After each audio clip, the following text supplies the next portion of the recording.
Next up is Balalingasana.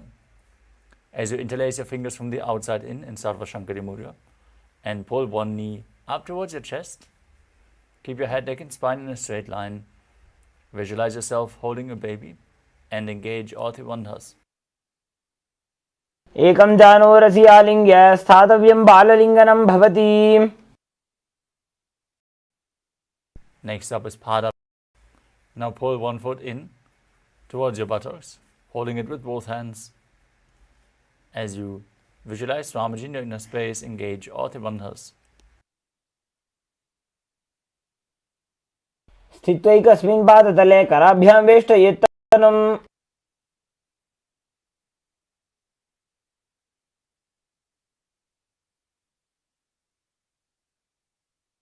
The next asana is Natarajasana. Now hold the sole of the foot from the inside. As you extend the leg back and up, lean forward with the hand in Bindu Mudra, extending the opposite hand forward as you visualize yourself as Lord Nataraja.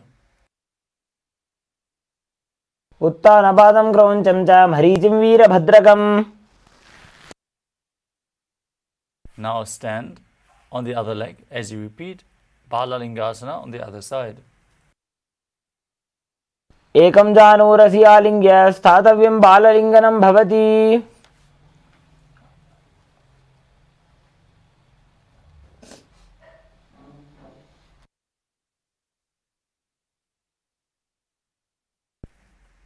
Now pull the other foot towards your buttocks. Repeat Padapidanasana on the other side. स्थित्वैकस्मिन् पादतले कराभ्यां वेष्टयेत्तनुम्.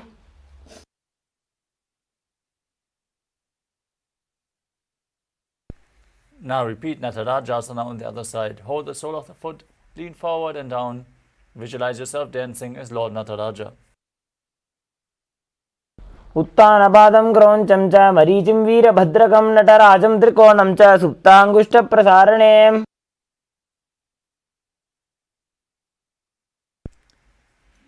Next up is Ardharajitakarana. From Adimandi position, heels together, toes pointing outwards and knees bent. Step the right foot behind the left with the toes down and the heel up. Bring the left hand to the chest and swing the right arm back and forth like a pendulum. Uncross your ankles and repeat the movement on the other side.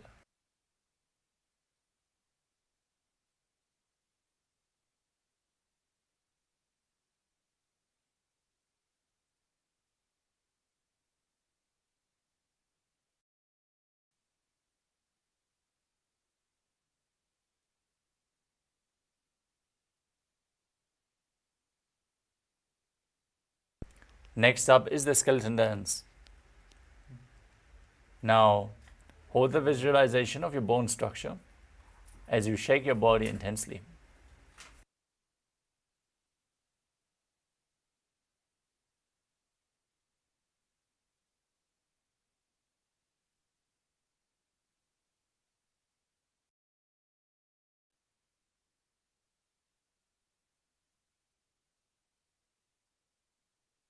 Next up is Kati Chinakarana. From position, heels together, toes pointing outwards and knees bent. Bring your arms over your head and cross them with the palms facing backwards. Open your arms wide over top as you turn from side to side, repeating the movement on both sides.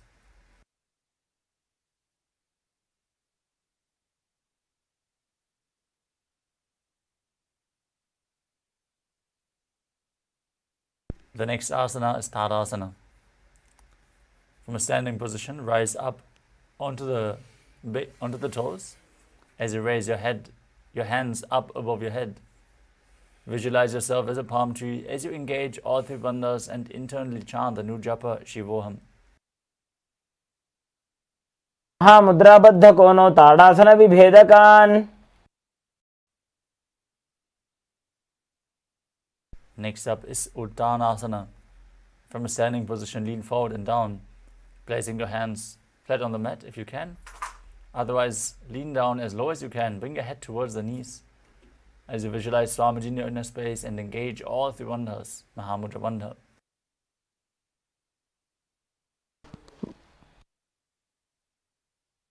मुद्राबद्ध कोनो ताड़ासन विभेदकान्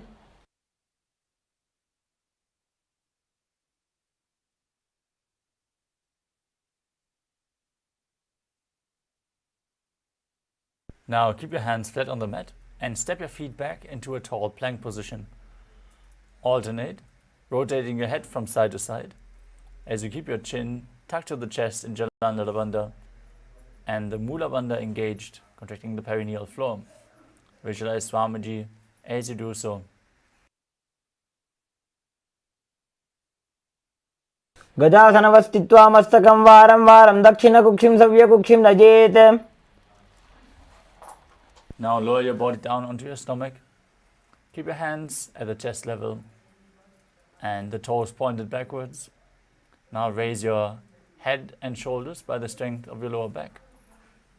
Open your mouth wide. Inhale through the hollow of your throat in Bhujangani Mudra as you visualize yourself as a cobra in Bhujangasana.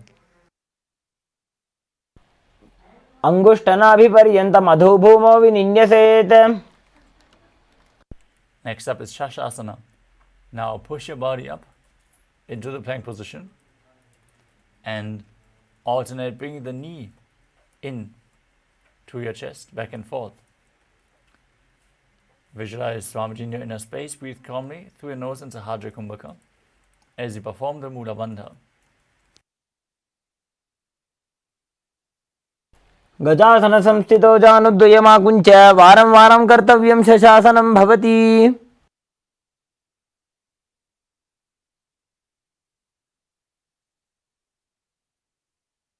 Next up is Rathasana. From the same position, step one foot in between the two hands, then jump the front foot back and exchange the position of your feet again and again. As you visualize yourself as a chariot, perform the Mula Bandha in Rathasana.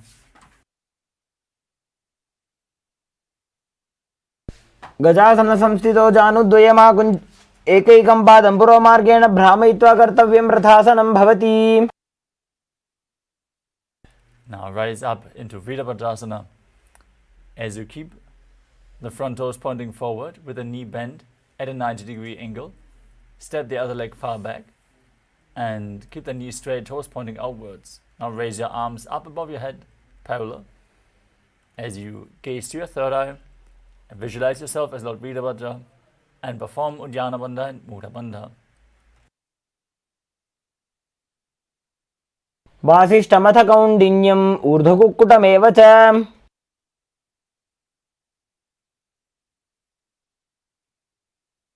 Now exchange and repeat Virabhadrasana on the other side. वासिष्ठमथ कौण्डिन्यम् ऊर्ध्वकुक्कुटमेव च. Next up is a Vrikshasana, the tree posture. Now stand on one leg and bring the opposite foot towards the inner thigh. Join your hands in Anjali Mudra and raise them up above your head. Visualize yourself as a tree as you perform Uddiyana Bandha and Mudha Bandha. वामोरुमूलदेशे च याम्यं पादं निधायतु. Next up is Garudasana. Bring the raised foot to the opposite hip. Join your hands together in front of your heart in Namaskara Mudra as you visualize yourself as Lord Garuda.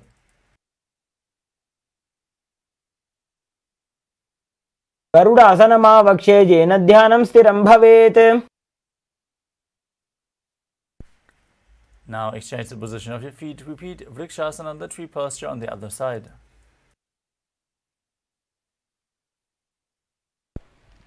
गरुडासनमावक्ष्ये येन ध्यानं स्थिरं भवेत्.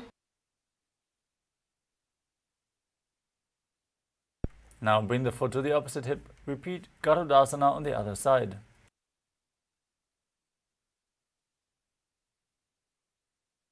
गरुडासनमावक्ष्ये येन ध्यानं स्थिरं भवेत्. The next asana is Trigunasana. As you step one foot forward, and the other one far back. Keep the front toes pointing forward and the back toes facing sideways. Extend your arms parallel to the ground and lean forward and down as you gaze up and visualize yourself as a triangle.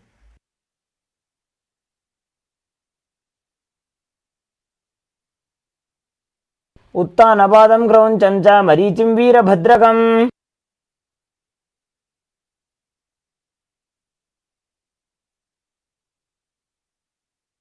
Now exchange the position of your feet. Repeat Trikonasana on the other side.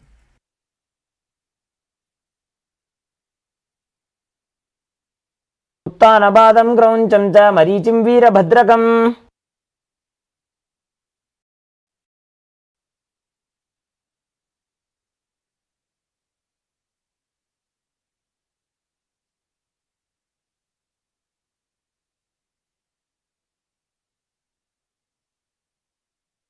Next up is the Nikutaka Karana. From Arimandi position, heels together, toes pointing outwards, knees bent. Raise one heel off the ground, bring your hands to the chest with the palms facing each other. And now alternate, stomping the raised heel to the other heel up and exchanging the position of your hands.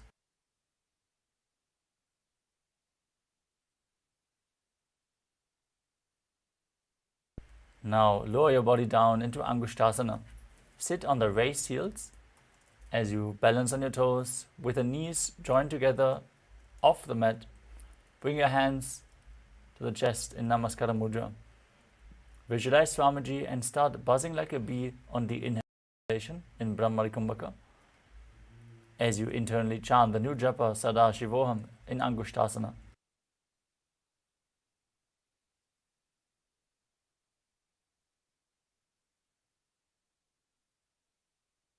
कबन्धासनमित्याहुः गोरक्षासनमेव च.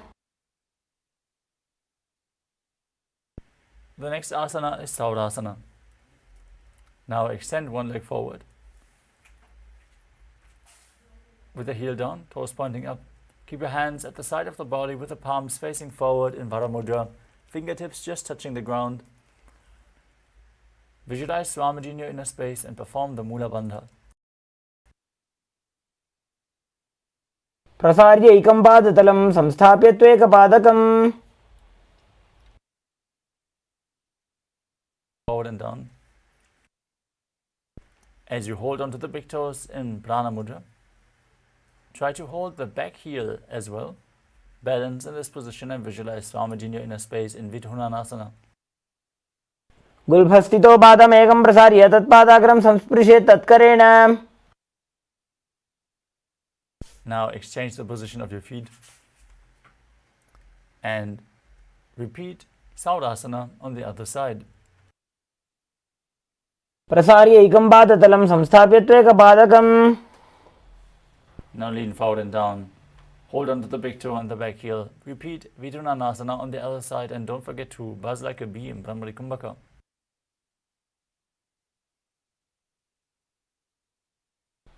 गुल्भौ च वृषणस्याधो व्युत्क्रमेण समाहितः.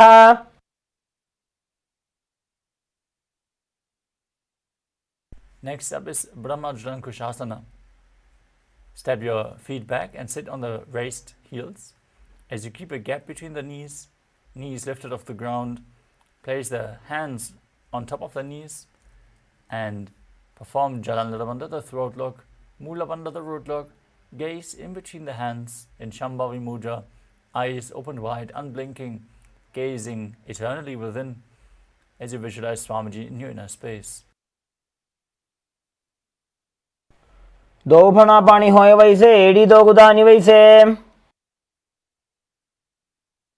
Next up is Kapilasana. Now place your knees on the ground and sit on the raised heels with the toes tucked. Gaze to your nose. Visualize yourself as Sage Kapila Muni, the founder of Mahanirvani Pita. As you perform Uddiyana Bandha, the stomach lock, and Mula Bandha, the root lock in Kapilasana.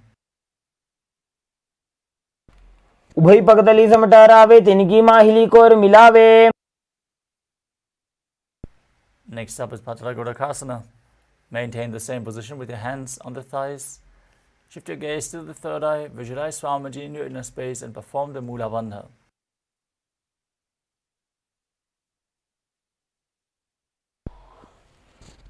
दो भगतली संपुट करे कौरवारली भूपरि धरे.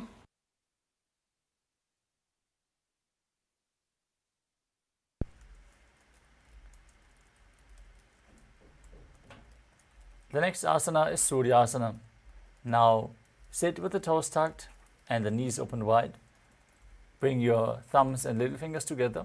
Open up the palms resembling a lotus flower in Padma Mudra and raise your arms up above your head. Gaze through the gap in between the palms as you visualize Lord Surya in your inner space. Perform Uddiyana Bandha and Mula Bandha as you do so.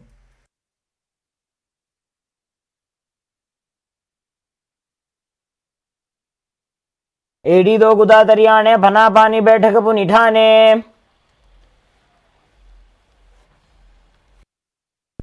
Next up is Mandukasana. Now sit with your feet flat on the mat, down on the heels.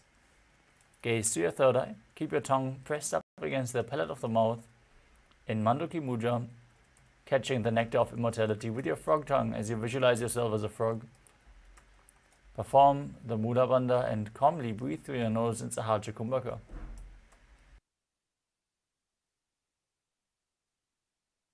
पाद तलो पृष्ठ देशे अंगुष्टे द्वे च संस्पृशेत्. Next up is Uttana Mandukasana. From the same position, bring your hands behind your back, hold onto opposite shoulders, keep your elbows close to your head. Hold the visualization of being a frog with your tongue up against the palate of the mouth in Manduki Mudra. Gaze to your third eye and perform Uddiyana Bandha and Mula Bandha. मंडूकासन मध्यस्थम कुर्पराभ्याम धृतम शिरः.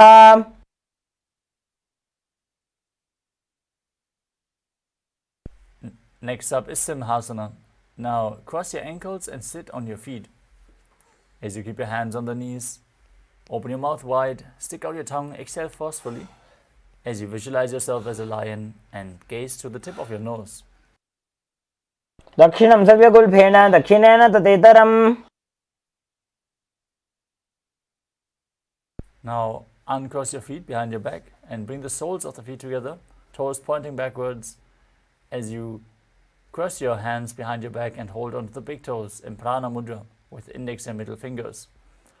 Gaze towards your nose, visualize Swamiji, perform Jalandhara Bandha and Mula Bandha and return to buzzing like a bee in Brahmari Kumbhaka. गुल्फौ च वृषणस्याधो व्युत्क्रमेण समाहितः. Next up is Kakabhushandi Asana. Now squat with your feet flat and the knees spread apart. Bring your elbows in and around the raised knees and interlock your fingers behind your back in Padasha Mudra. As you gaze to your nose, visualize yourself as a crow. प्रथमे वेसकौकटठाने दोवो हाथ पगमी च आने.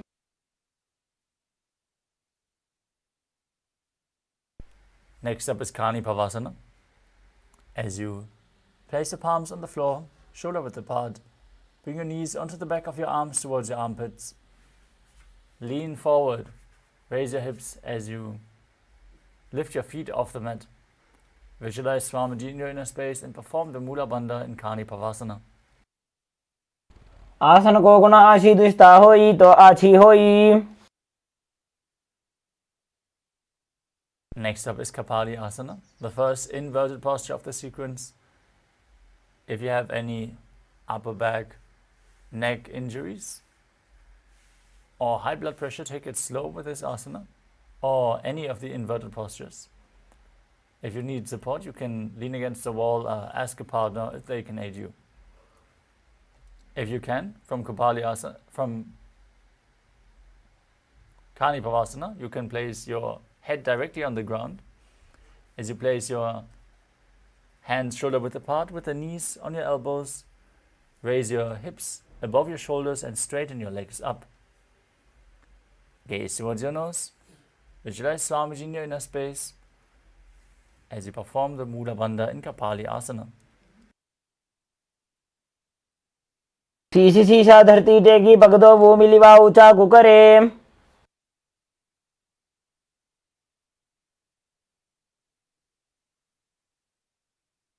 The next asana is Parashvamayudasana. As you squat on the floor, keep your hands down to the mat and twist your body to one side. Bring your knee and hip onto your elbows as you lean forward and extend your legs to the side. Balance on your arms as you visualize yourself as a peacock. मजूरं दंडवत् कुर्यान् माजूरं दंडनामकम्.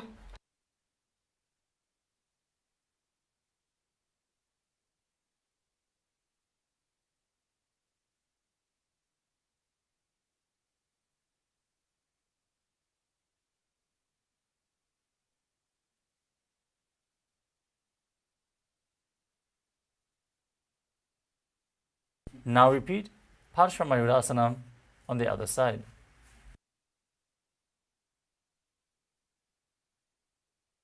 मजूरं दंडवत् कुर्यान् माजूरं दंडनामकम्. The next asana is Bhairaganathasana.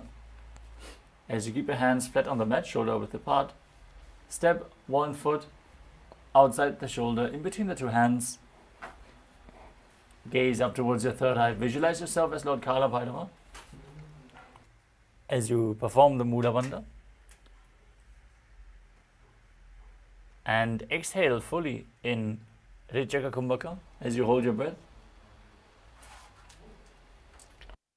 आसन को गुण बीती जाई.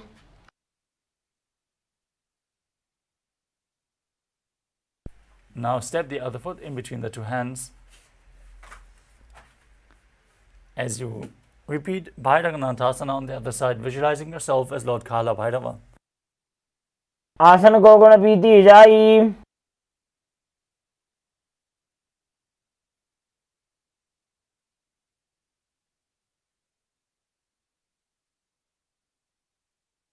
The next asana is Unmukha Pitasana.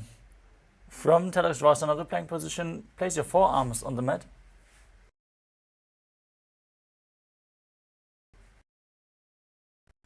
Slightly walk your feet forward to raise your hips to your third eye, and when you're in हस्तो चतुष्पदम वाङ्मुखम्. from Unmukha Pitasana, rise back up onto your hands and then rotate your body onto one hand and lift the other hand up towards the sky. Keep your core engaged, your body straight, gaze to the third eye, gaze up along the hand as you visualize yourself as Sage Vashishta. ऊर्ध्वकुक्कुटवासिष्ठ मरीचिहल मत्स्यकम्. Now rotate your body in the opposite direction as you repeat Vashishthasana on the other side. ऊर्ध्वकुक्कुटवासिष्ठ मरीचिहल मत्स्यकम्.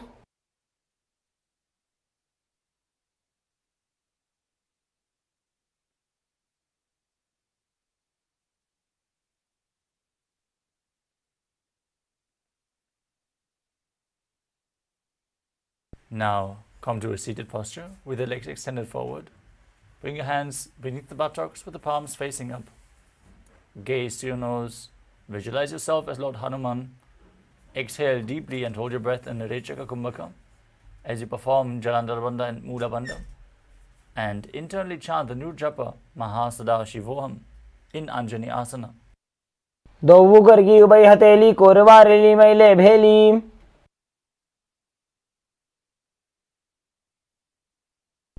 Next up is Paschimottanasana. From the same position, bend from your waist forward and hold onto the big toes in Prana Mudra. Bring your head as close to the knees as you can as you visualize Swamiji in your inner space and engage all three bandhas. जानो परिललाटन्तो पश्चिमं ताणमुच्यते.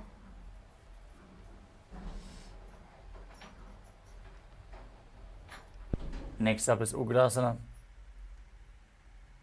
From the same position, interlock your fingers behind your head. Lean forward and down as you engage all three bandhas and visualize Kali in your inner space. स्वपाणिभ्यां दृढं धृत्वा जानोपरि शिरोन्यसेत्. The next asana is Marichasana. As you sit with the legs extended, bring one heel against the groin with the knee raised. Bring your arm in and around the raised knee. Interlock your fingers behind your back as you lean forward and down towards your knee, visualizing yourself as Sage Marichi.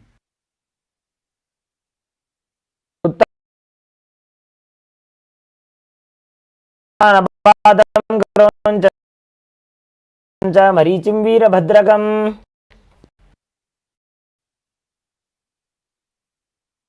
Now drop the knee, lean forward and down, hold on to the front foot with both hands. Exhale, gaze to your nose, visualize Swamiji and perform Mahamudra Bandha in Mahamudrasana. महामुद्रां प्रवक्ष्यामि तन्त्रेऽस्मिन् मम वल्लभे. Next up is Marichasana. On the other side, bring the other heel towards the groin. Opposite leg extended, lean forward and down, interlock your fingers behind as you visualize yourself as Sage Marichi.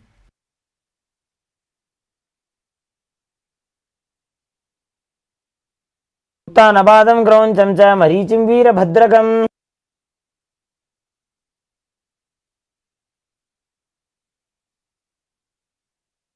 Drop the knee to the side, lean forward and down, engage all three bandhas, repeat Mahamudrasana. महामुद्रां प्रवक्ष्यामि तन्त्रेऽस्मिन् मम वल्लभे.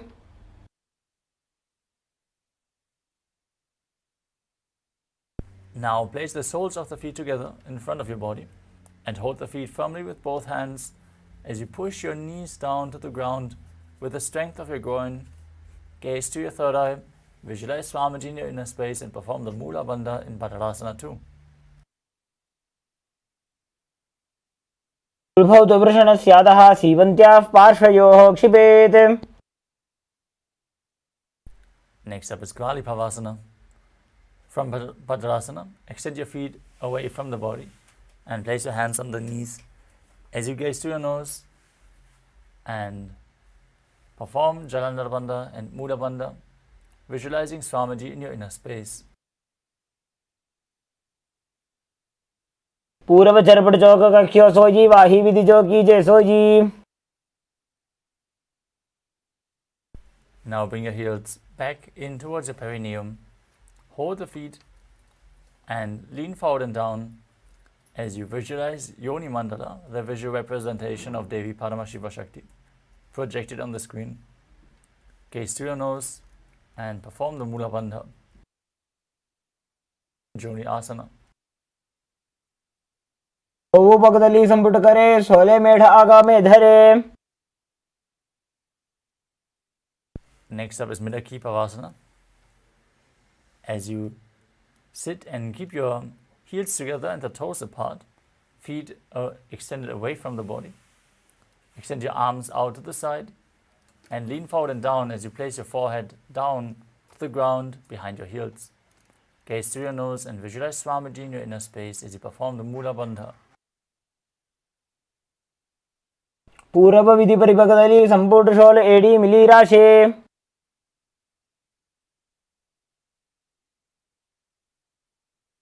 Next up is Siddhasamadhi Asana.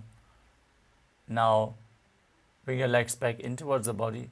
Bring your arms underneath the shins and extend them forward with the palms facing up as you lean forward and down. Bring your toes towards your throat if you can. Gaze to the nose and visualize Lord Surya in your inner space as you perform Mula Bandha in Siddhasamadhi Asana. वो पगदली संपुट करे सोले मेढ आगा में धरे. Next up is Chinaki Pavasana. Now keep the heels against the groin and hold the feet as you open them up like a book. Bring your elbows to your thighs. Gaze to your nose and visualize Swamiji in your inner space in Chinaki Pavasana. दो पगा की AD धरती मगिवा मेढ लगावे.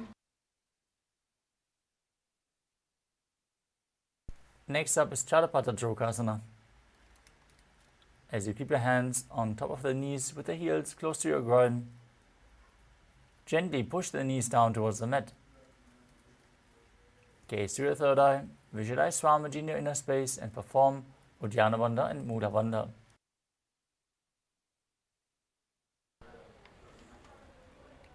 दोबू पगदली संपुट धारे आगाने कर जारे पसारे.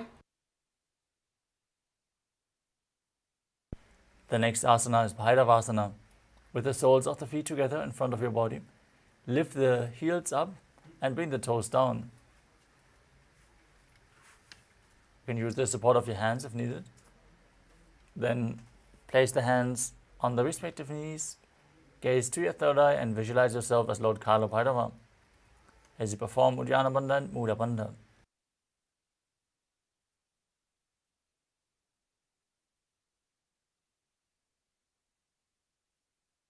गुल्फो संपीड्य चान्योन्यं व्युत्क्रमेणोत्थितं शनैः. Next up is Samanasana. Now keep one heel against the perineum and lift the sole of the other foot towards your chest. Hold your foot with both hands as you gaze to your third eye and visualize Swamiji in your inner space. समानासनमावक्ष्ये सिद्धमन्त्रादिसाधनात्.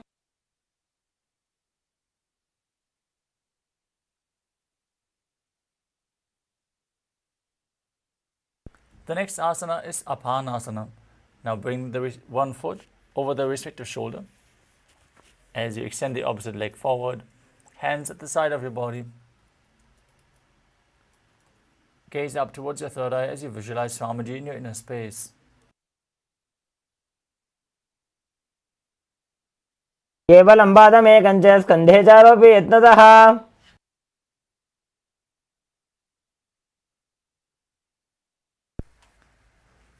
Now repeat Samanasana on the other side by pulling the other sole towards the chest.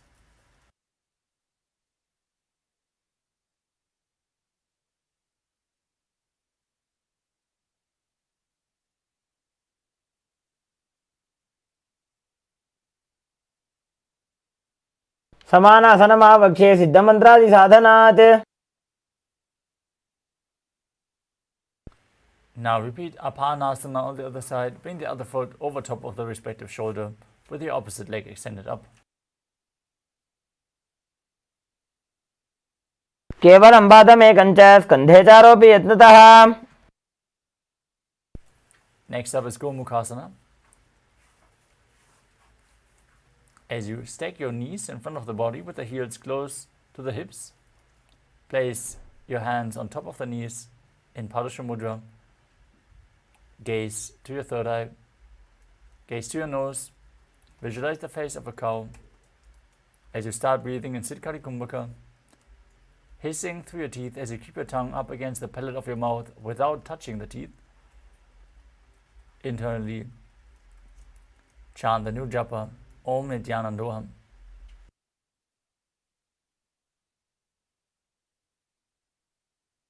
सव्ये दक्षिणगुल्फं तु पृष्ठपार्श्वे नियोजयेत्. Now hold on to the big toes in Prana Mudra. Perform Uddiyana Bandha and Mula Bandha, stomach lock and root lock, as you gaze to your nose and visualize yourself as a Rishika Anasuya in Anasuyasana.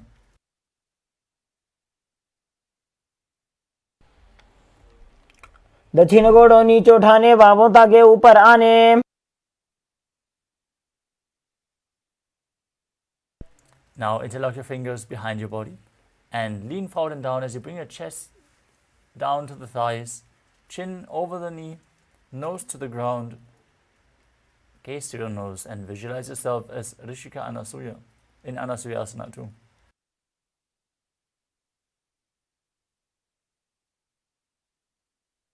जीमणा गोदा की संधि, ऊपरी डावा गोड़ा की संधि.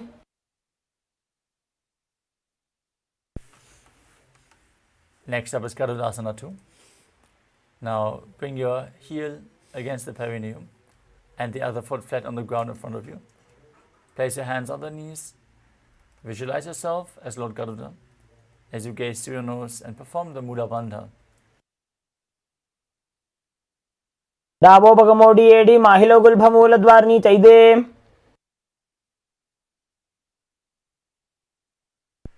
Next up is Naradasana. As you raise your perineum onto the heel, interlock your fingers behind your back, behind your neck, and twist your elbows outside the raised knee. Gaze towards your third eye and visualize yourself as Sage Narada in Naradasana. इष्टिज वाम पगदली गेरी भूपरिता ही लगावे फेरी. Next up is Matsya Pitakasana. Now place one foot on top of the opposite thigh as you bring your arm around, hold onto the shin and hold onto the big toe with the respective hand in Prana Mudra. Gaze to your nose. Visualize Matsya, the fish avatar of Lord Vishnu, as you perform the Mula Bandha, and don't forget to breathe in Sitkari Kumbhaka, hissing through your teeth without touching the teeth with your tongue. वामेन वामांगुष्टंतो गृहीतं मत्स्य पीठकम्.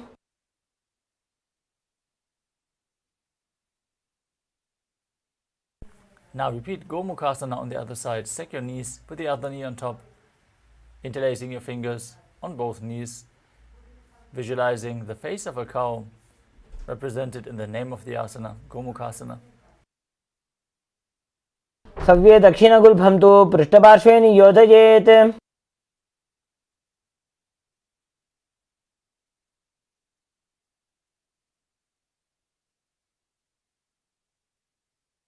Now hold onto the big toes in Prana Mudra.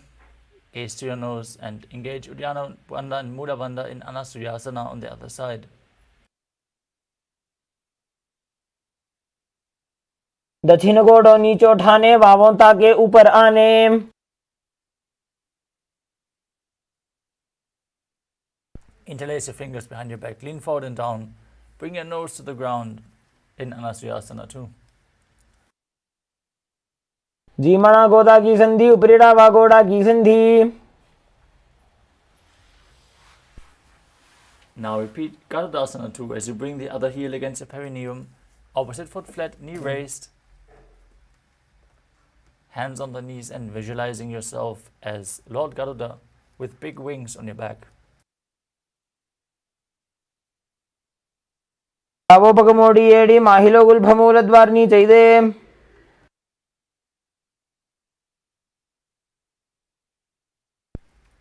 Now repeat Naradasana as you raise your perineum on the heel, interlace your fingers around your neck, and twist your elbows outside the raised knee.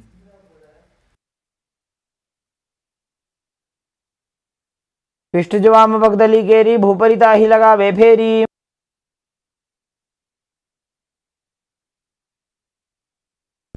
Now repeat Matsya Pitakasana, bringing the other foot on the opposite thigh, holding onto the shin and the big toe in Prana Mudra as you gaze and visualize Matsya, the fish avatar of Lord Vishnu.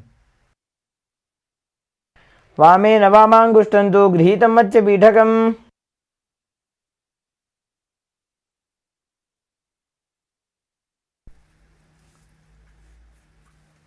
Now perform Matsyendrasana as you bring one foot to the opposite thigh and bring the other foot flat on the ground in front of you. Step over top of your knee if you can, otherwise just keep it in front. Then twist your elbow outside of the raised knee, place your hand by the neck and place the other hand down on the ground behind you, twisting your body even further as you gaze to your third eye and visualize Sage Matsyendranath, the master of Hatha Yoga.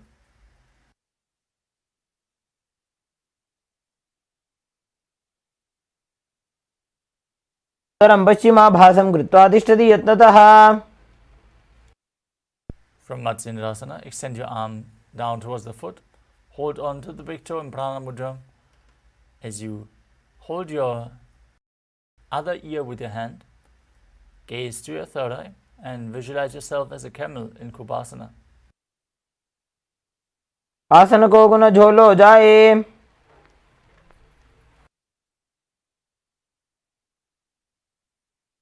Now drop the hand from your ear down to the mat behind you. Twist your body even further, gaze to your third eye and visualize Sage Matsyendranath in Matsyendrasana too.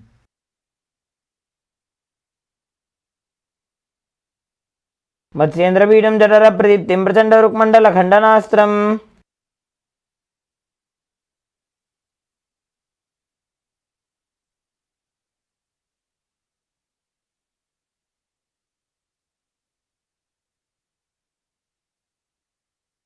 Now extend your legs forward, place the other foot on top of the opposite thigh. Twist your body around the raised knee as you repeat Matsyendrasana on the other side. उदरं पश्चिमाभासं कृत्वा तिष्ठति यत्नतः. Now extend your arm down to the foot and the other hand is placed on the ear as you gaze to your third eye and visualize yourself as a camel in Kubasana on the other side. आसन को गुण झोलो जाए. Drop the hand behind your body, twist your body even further, gaze to your third eye, visualize Sage Matsyendranath and Matsyendrasana too. मत्स्येन्द्रपीठं जठर प्रतीप्तिं Prachanda रुक्मण्डल खण्डनास्त्रम्.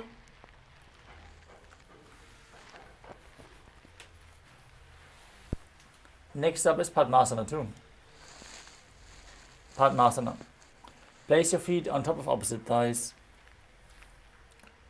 and place your hands on the knees. As you gaze to your nose, visualize yourself as Lord Shiva and perform all three bandhas as you start hissing through your teeth with your tongue pressed against the teeth. Internally chant the new japa Om Nithyananda Mahasadaशिवोहम in Paramasana. उत्तानो चरणौ कृत्वा ऊरु संस्थो प्रयत्नतः.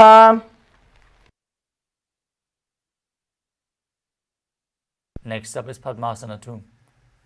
Now cross your arms in front of your body, holding onto the big toes in Prana Mudra. Gaze to your nose, visualize yourself as Goddess Parvati, the consort of Lord Shiva. As you keep breathing in Sitali Kumbhaka with your tongue pressed against the teeth and perform the Mula Bandha.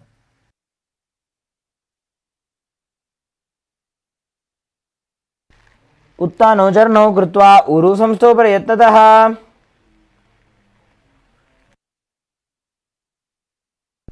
Next up is Kukkutasana. From Padmasana, place your hands in between the thighs and calves and place your hands flat on the mat. Lift your body off the mat and balance as you visualize yourself as a rooster, calmly breathing through your nose in Sahajra Kumbhaka.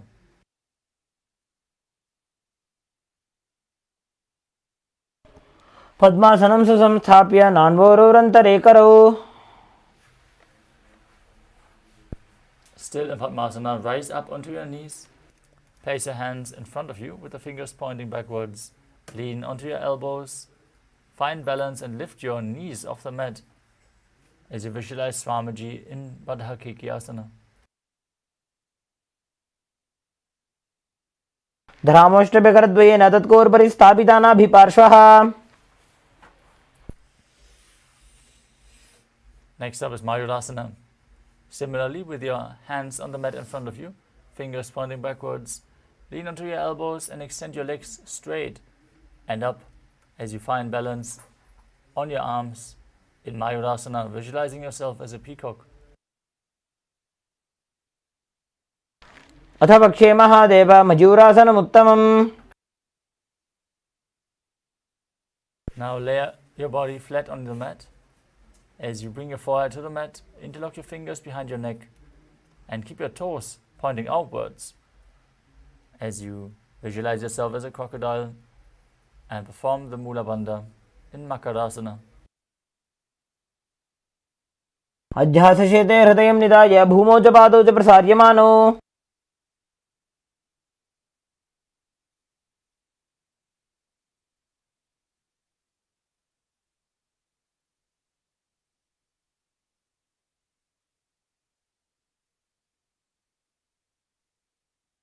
Next up is Shalabhasana. As you lay down on your stomach and place your hands next to your chest, raise your entire legs off the mat by the strength of your lower back. Visualize yourself as a locust and breathe calmly through your nose in Sahajra Kumbhakam in Shalabhasana.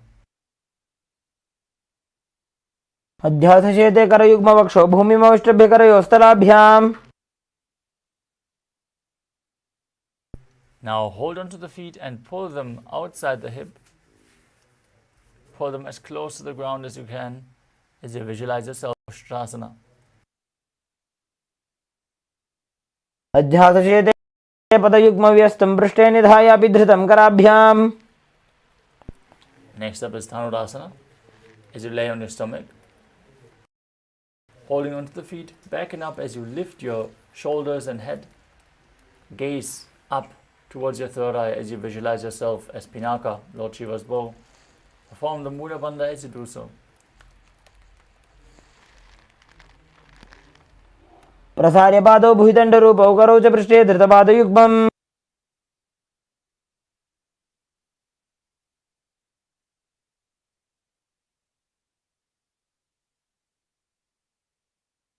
Now come to a kneeling posture. Sit in between your heels with the toes touching behind your body. Gaze towards your third eye. Visualize Swamiji in your inner space. And perform the Mula Bandha as you internally chant the new japa Om Nithyananda Paramashivoham in Bhagasana. उल्टा मोड़ी पाव दो वैसे बहुरो जुगती करे एक ऐसे.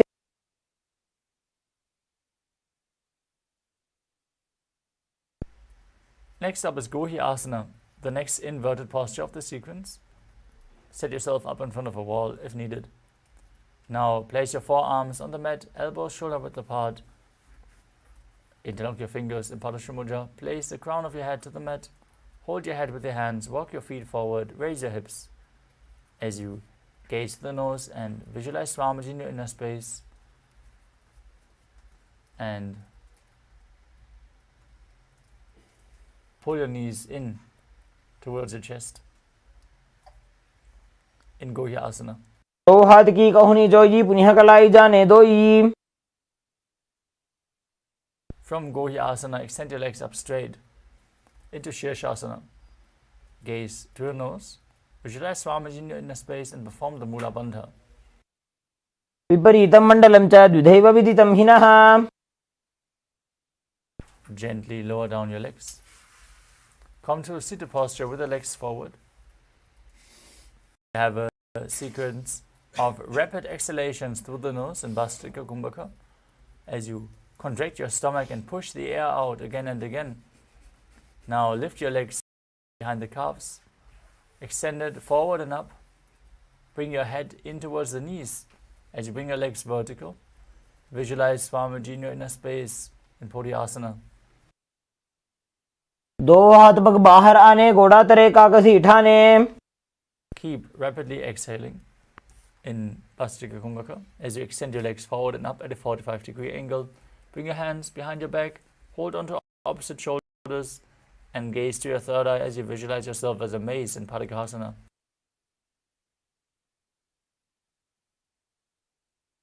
उत्तानं शयनं कृत्वा पादौ मिलित्वा प्रसार्य. With your legs extended forward and up, extend your arms parallel to the ground. Gaze to yourself as a boat in Naukasana.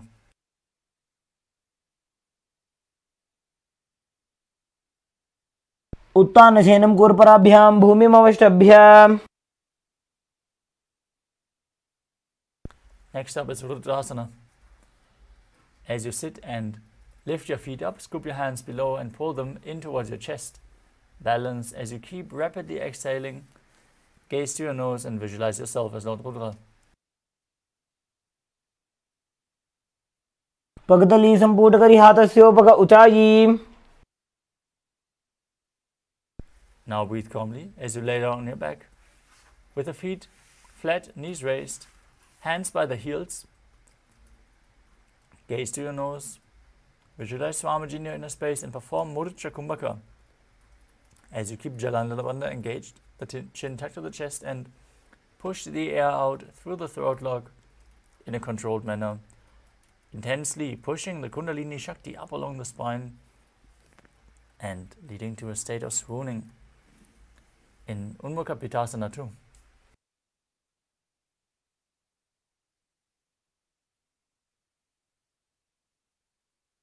ऊर्ध्वे च जानुनी कृत्वा शवित्वोर्ध्वमुखं तथा उत्थाप्य हस्तौ तिष्ठेत्तु पीठ उन्मुख नामके.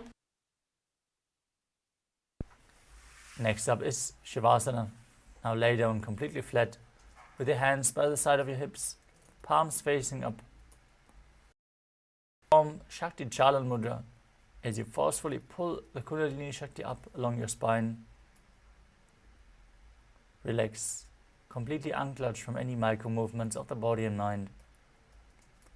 As you visualize that your body is dead, and Swamiji, the Supreme Pontiff of Hinduism, is liberating you. Internally chant the Mahavakya, Om Nithyananda, Paramashivoham.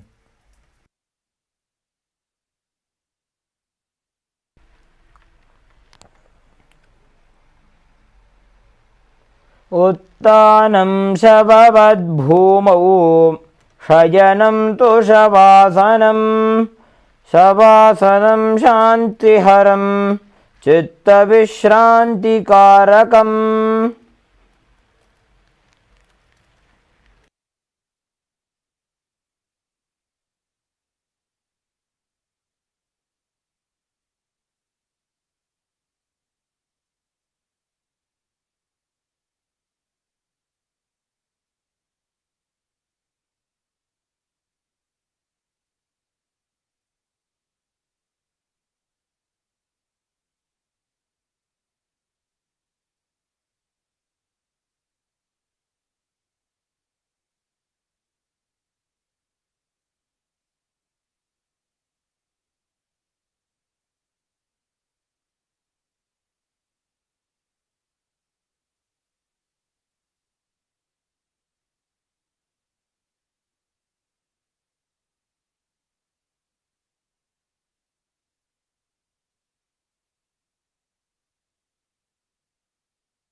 Now slowly return to your physical body. Start to wiggle your fingers and toes, your wrists and your ankles, your elbows and your knees.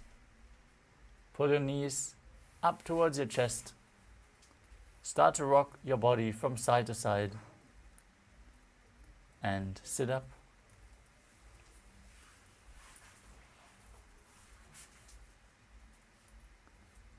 Congratulations, you completed the first 108 asanas of the sequence, the Pratama Vinyasa Krama.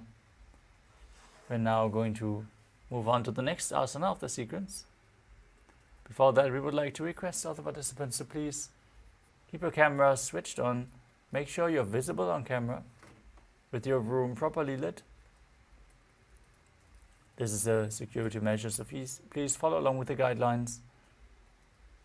As we move on to the next asana of the sequence, Yadhasana Nishthasana. Sit in a posture that brings ease to your physical and mental space. Any position is fine. As you place your hands on the knees in Bindu Mudra, visualize Swamiji in your inner space. Perform Samana Kumbhaka. Inhale into your stomach, hold your breath, and visualize a flame rising up your spine. As you perform the Mula Bandha and internally chant the Mahavakya, Om Nithyananda Paramashivoham. पर्यङ्कं तत्समाख्यातं यतिः. Next up is Samasana. As you sit in a cross-legged position with your hands on the knees in Bindu Mudra, inhale deeply, hold your breath, then exhale deeply, inhale deeply again and again. As you visualize Swamiji in your inner space.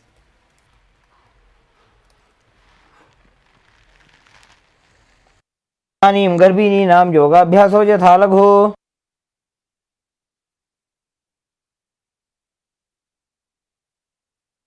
Next up is Muktasana.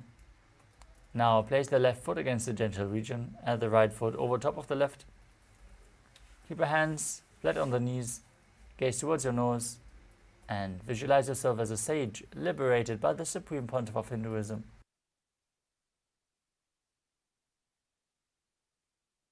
निपीड्यसीविनीं सूक्ष्मां दक्षिणेतरगुल्पतः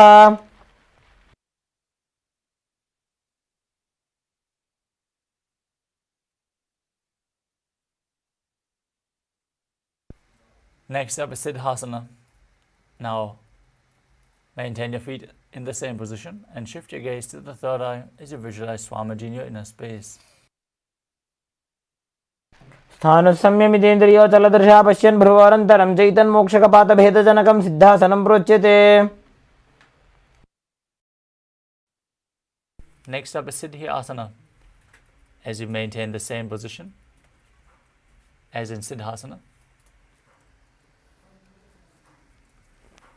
switch your gaze to the ground in front of you. Engage all three bandhas as you visualize Swamiji in your inner space.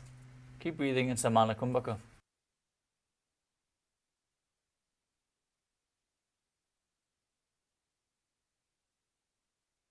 वामपादकेडीजानो श्रीवनिमदितासुकोठानो. Next up is Rudrasana 2. Rotate your hands on top of the knees into Bindu Mudra. Shift your gaze to the third eye and visualize yourself as Lord Rudra. वामचरणपरिदक्षिणराखे एकजुगुतिये सेविदिदाखे.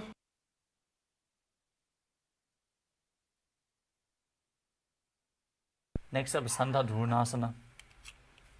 Maintain the same position. Shift your gaze to the nose as you embody tranquility and an unshakable nature. आसन की गुण मन की चंचलता meet.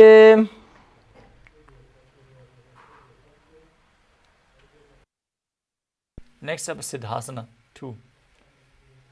As you maintain one heel on top of the other, bring your hands to the navel, cup your palms, one over the other, resembling a lotus flower as you visualize Swamiji in your inner space.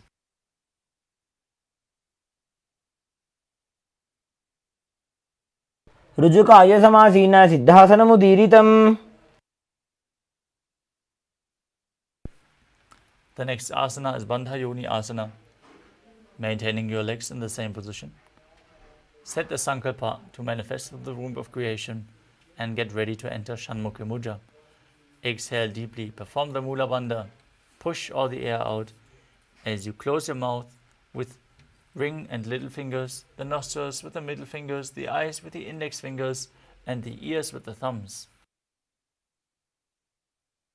यत्र मध्ये महादेव बन्धयोन्यासने शृणु. Next up is Virasana. As you place one foot on the opposite thigh and the other foot below the opposite thigh, keep your hands on the knees in Bindu Mudra and embody the state and space of bravery.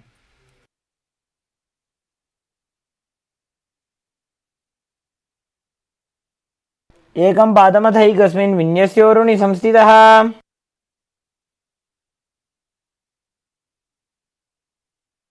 From the same position, with your hands on the knees in Bindu Mudra, shift your gaze to the third eye and visualize sage Valmiki, the great poet and author of Ramayana in Valmikasana.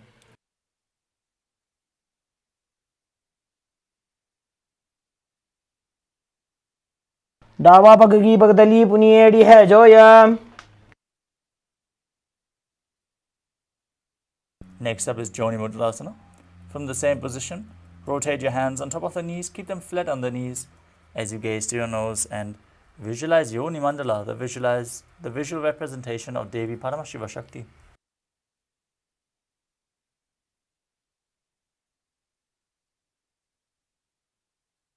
वामपाद की पगतली जाहि माहिली core.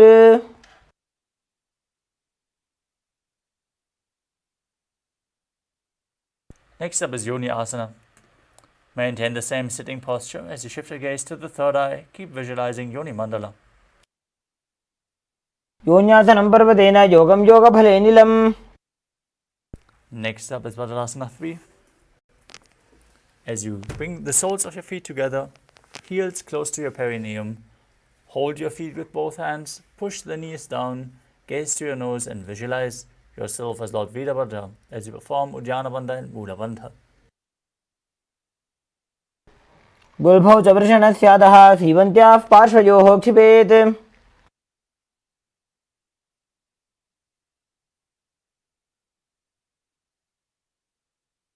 Next up is Aghodasana. As you keep the soles of the feet together, heels at the perineum, press your tongue up towards the palate of the mouth, or even higher along the nasal tract all the way to the third eye. As you perform Kechari Mudra, gaze to the third eye, cover your mouth with your right hand, close the left nostril with the index finger, inhale through the right, close both nostrils, hold your breath, then exhale through the left nostril and repeat the breathing flow on the other side in Abhyantara Kumbhaka as you visualize yourself as an Aghori in Aghodasana. पूर्व कहो विशिरिका जोजी वाही विधि जोगी जैसो जी.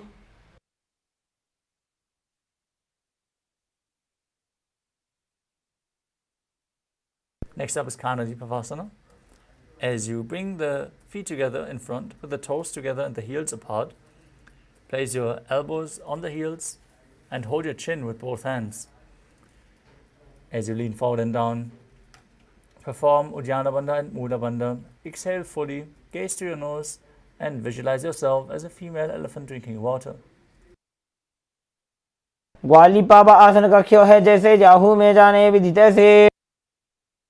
Next up is Padasana. As you sit with your knees raised, arms between the thighs and calves, interlace your fingers in Padasana Mudra and lift your feet off the mat. Gaze towards your nose as you visualize Swamiji in your inner space in Padasana. तदोर्ध्वम्रे च यद्वायुं मृदुनिश्वास संयुतम्. Next up is Gopi Chandasana. As you interlace your fingers around the feet with the soles together, toes at the groove of your throat, keep your chin on the hands and gaze to your nose. Embody the state and space of a king. पूर्व विधि पका का अंगूठा कंठ को पराशे. Next up is Uddarasana. Now, insert your hands underneath the legs and hold the feet with interlocked fingers as you bring your feet up to the chest and the head down with the chin touching the soles of the feet. Gaze to your nose and visualize your body free from any defects. दो भगदली संपुटटाने उभय हस्त करी उरद हिताने.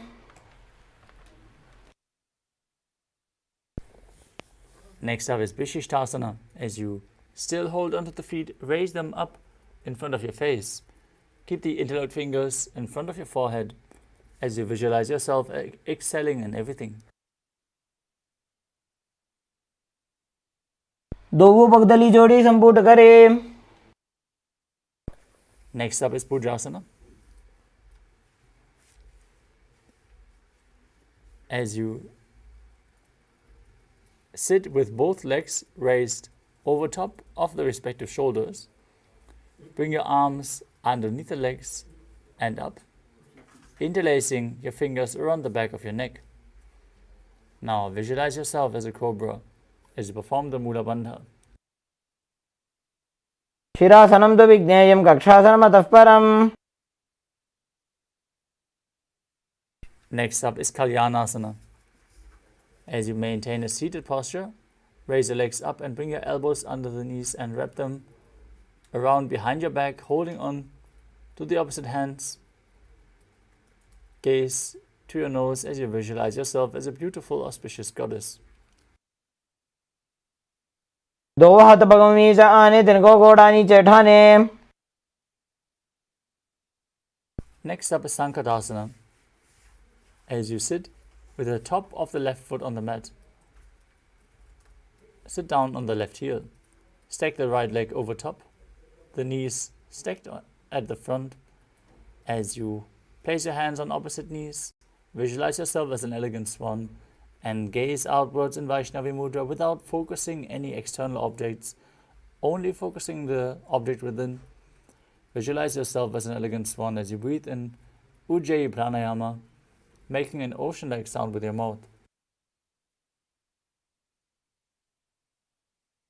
पादं चितेर मूलं संन्यस्य धरणीतले. Next up is Dhenukasana. As you slide the heel outside the hip, sit down on the ground, place both hands on the top knee, visualize a cow in your inner space and perform Uddiyana Bandha and Mula Bandha. अनुषागी Nagar पंचडम वृषीलिंदकल्यम Neem. Next up is Machandrasana. As you place the right foot on the left thigh and the left foot on the right knee, bring the left hand behind your back, twist your body to hold onto the opposite thighs with your hands. Once you catch hold, twist your body even further. Shift your gaze to the third eye and visualize Swamiji in your inner space. वामजंगपरदक्षिणटाने वामहस्तपिष्टीदिशाने.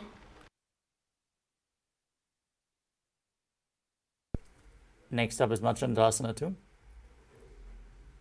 As you keep your legs in the same position, untwist your body, hold onto the big toes in Prana Mudra, and lean forward and down, placing your forehead down on the ground as you visualize Swamiji in your inner space in Machandrasana 2. प्रथम जी मनो चरण जोजी वामजंगपरि राखे सोई. Next up is Guru Asana. Now interlock your fingers and place them on the top knee. Perform Mahamudra Bandha. All three bandhas engaged as you visualize Swamiji, your Guru, in your inner space in Guru Asana.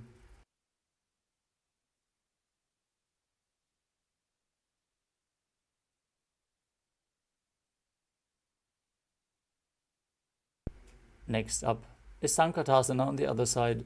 Place the top of the right foot flat, sit on the right heel, stick the left knee over top of the right, bring your hands to opposite knees, visualize yourself as a swan. पादं चितेर्मूलं सन्यस्य धरणीतले. Now repeat Dhenukasana on the other side. As you bring the heel outside the hip, sit down on the ground and visualize yourself as a cow.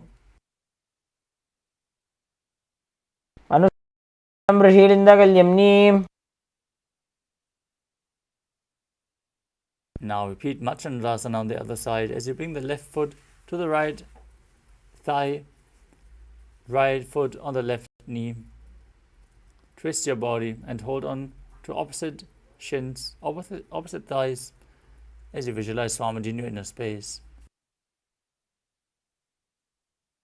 वामजंगपरदक्षिणटाने वामहस्तपिष्टीदिशाने.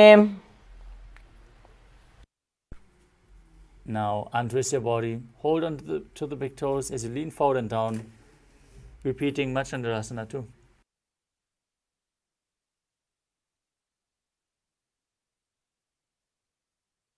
प्रथम जी मनो चरण जोजी वामजंगपरि राखे सोई.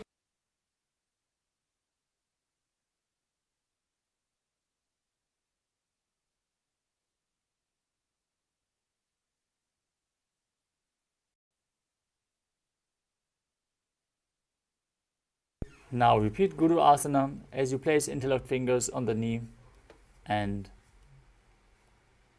perform all three wonders, visualizing Swamiji, your Guru, in your inner space. गुरुमूले इतरपादस्य कनिष्ठिका प्रदेशगुल्भं संस्थाप्य. Next up is Parshasana. Now keep your feet flat in front. Hold on to opposite knees and pull them in towards your chest as you gaze to your third eye. Keep your tongue up in Kechari Mudra and visualize Swamiji in your inner space. पादतले भूमौ निधाय जानुनिवृषि निधाय.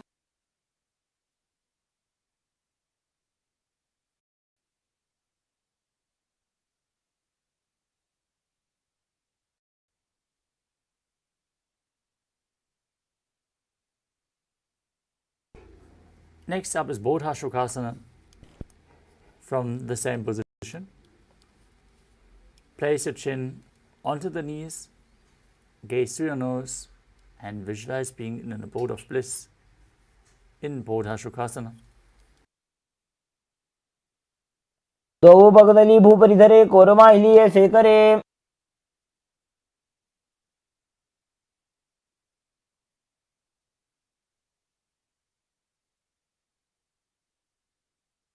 Next up is Kurakatasana. From the same position, bring your arms underneath the knees and hold on to opposite elbows. Gaze towards your nose as you visualize Swamiji in your inner space.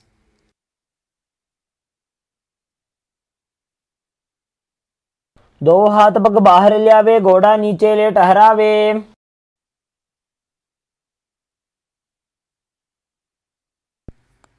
From Kurakadasana, cross your ankles with the right foot over top and the toes pointing up.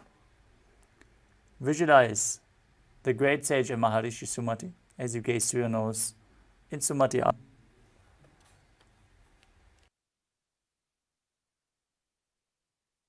मूलद्वारी धरती पर ठाने, डावा पग वृद्ध जपद आने.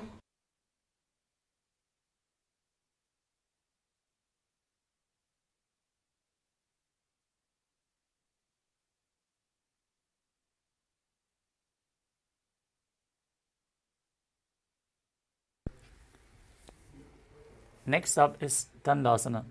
Now extend your feet straight out in front of you as you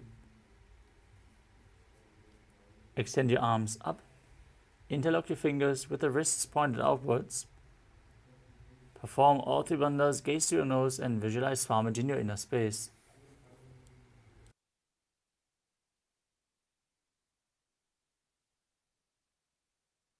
इदानीं गर्भिणीनां योगाभ्यासो यथा लघु.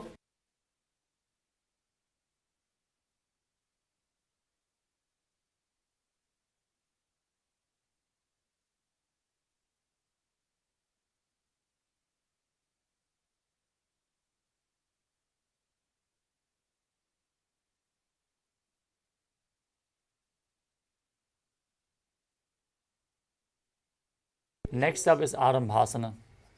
As you sit with your legs straight, hold the big toes with index and middle fingers and lean your chest forward and down.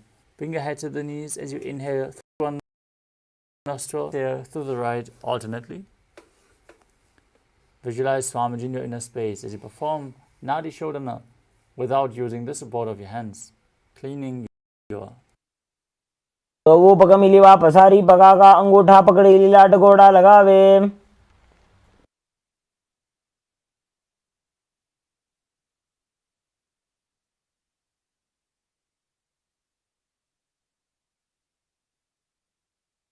Next up is Bidukasana.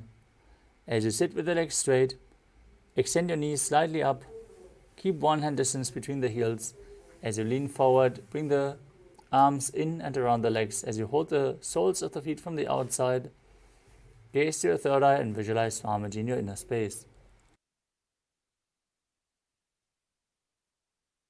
मैं बैसी दो पाव पसारी कछुक उर्द को करोड़ उड़ारे.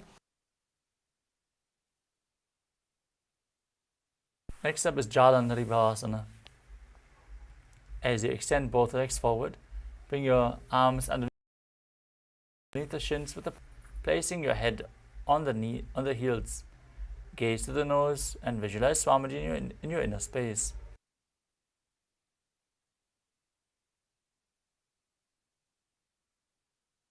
दो एड़ी मेली के दीजिए हाथ पसारी.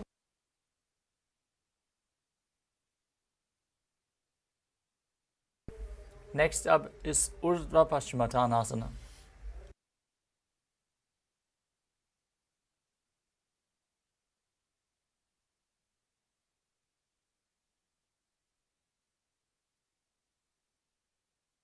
As you sit with your both legs extended forward, bring one leg behind your neck and visualize Swamiji in your inner space as you lean forward and down and hold the front.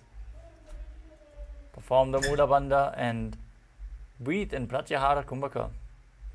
Visualize the prana flowing upwards through your body, through 9 points of the body, one by one, from one point to the next, starting with the soles of the feet, the regenerative organ, to the navel, to the heart, to the throat, up to the uvula, the palate of your mouth, the center of the eyebrows, the top of the forehead, and finally reaching the Brahmarandra, the crown of your head, flowing out at the top. These 9 points are revealed by Mahadeva himself. Perform the Mula Bandha and push the Kundalini Shakti up in Urdhva Paschimottanasana. पश्चिमतानवत् स्थितिं कृत्वा एकं पादं ग्रीवायां धृत्वा तिष्ठेत्. From the same position, with your leg behind your neck, lean straight backwards, lay down with the leg behind your neck and hold onto the foot with the other hand. If you can't bring your leg behind your neck, you can bring it over your shoulder or pull it in towards your chest with the other hand. As you gaze to your nose, visualize yourself being in Anantasana.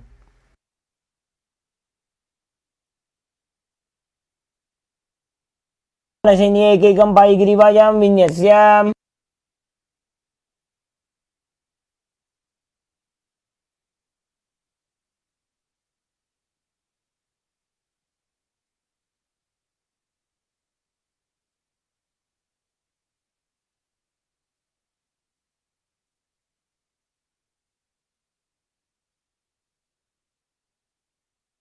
Next up is Ankushasana, with the leg behind your neck. Roll to the side. As you feel in complete control, gaze to your nose and perform the Mula Bandha. उत्तानसहित एकैकं पादं ग्रीवायां कुर्वन्. Next up is Chasana. Now pull both knees towards your chest. Hold them with opposite hands and pull them close to your chest as you roll your body from side to side and visualize Swamiji in your inner space. उत्तानशयनं जानुनि हृदयेऽवष्टम्भ.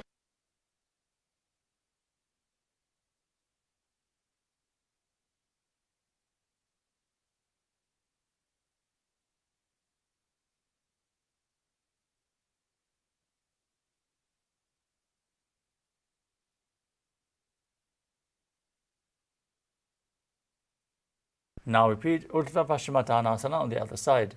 Bring the other leg behind your neck. Lean forward and down. Hold the front foot and visualize the prana flowing up along your body. पश्चिमतानवत् स्थितिं कृत्वा एकं पादं ग्रीवायां धृत्वा तिष्ठेत्. Now lean back with the foot behind your neck.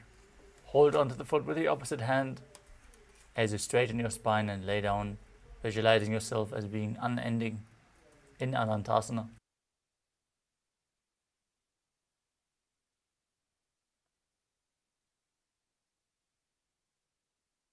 उत्तानशयनि एकैकं पायिग्रीवायां विन्यस्य.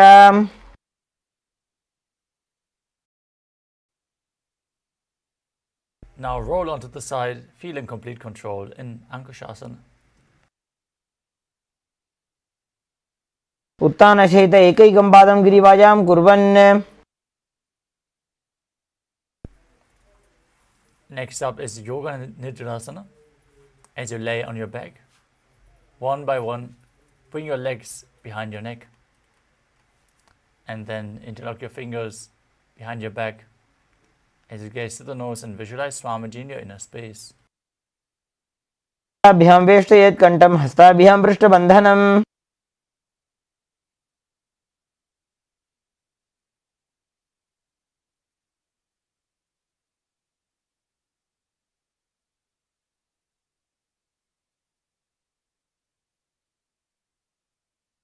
Next up is Ardha Dhammasana. As you lay on your back, raise your legs towards your head, wrap your hands around the legs and interlock your neck. Gaze towards your nose as you visualize Lord Vishnu blessing you from within.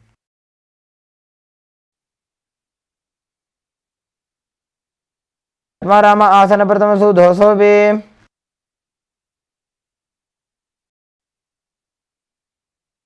Next up is Kochikasana. As you lay on your back, pull your knees up towards your chest with the soles facing up towards the sky, and then extend your arms out to the side. Now gaze to your third eye and visualize Swamiji in your inner space as you perform the Mula Bandha.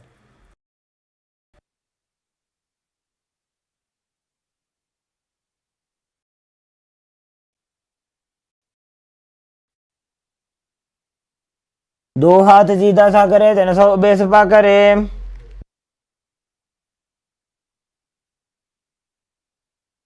From Kochikasana, with your arms extended out to the side, knees pull to the chest, drop one knee to the side, and extend the other leg down. This is the first step of a 3-step sequence we're going to perform on both sides.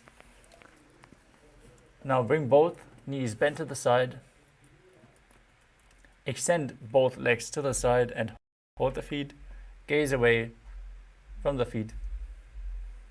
Return to the center with both knees against your chest. Drop the other knee to the side, opposite leg down. Bend both knees to the side. Extend both legs to the side, holding the feet, gazing away from the feet as you visualize Swamiji in your inner space in Jatara Parivritti. परिवृत्य कुक्षि भागे त्रिधा हि परिकीर्तितः.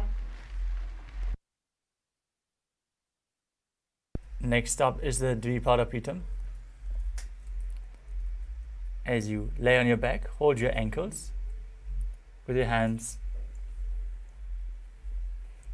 and push your hips up. Gaze to your nose as you visualize yourself as sturdy as a bridge.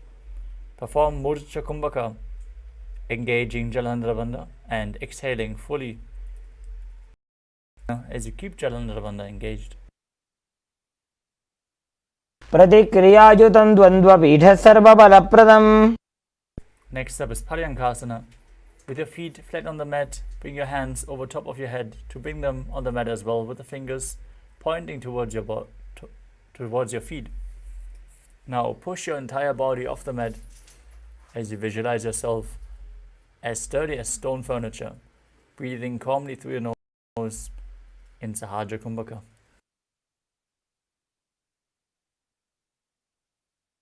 उत्तानशयनं हस्ततलाभ्यां भूमिमष्टभ्य.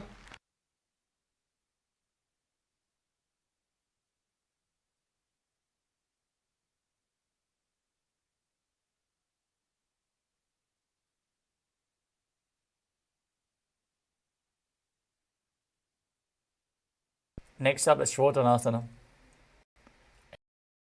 As you pull your knees in towards your chest and place your hands on the shoulders. As you move your hips in a circular motion, visualize yourself as a dog playfully rolling around on its back.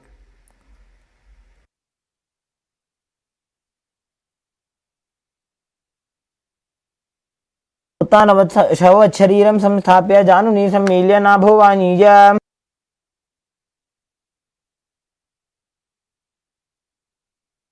Next up is the Viparita Karani. As you lie supine and raise your hips and legs up with the legs extended straight on the mat below, helping you balance.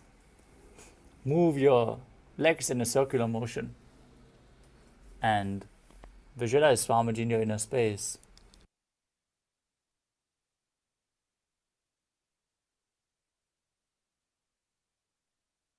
तले स्वशिरो दत्त्वा खेनये चरणद्वयम्. Now stop the movement.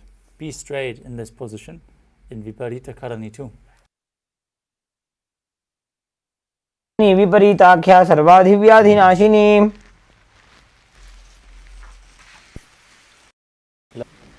And then bring your hips up, the legs up and the feet over top of your head as you push your hands down on the mat behind you, interlocking the fingers behind your back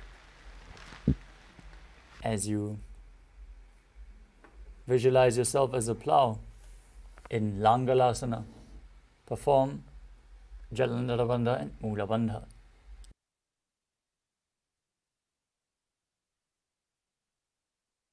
नरकासने स्थित्वा नासिका प्रदेशे भूमौ पादपृष्ठे स्थाप्य.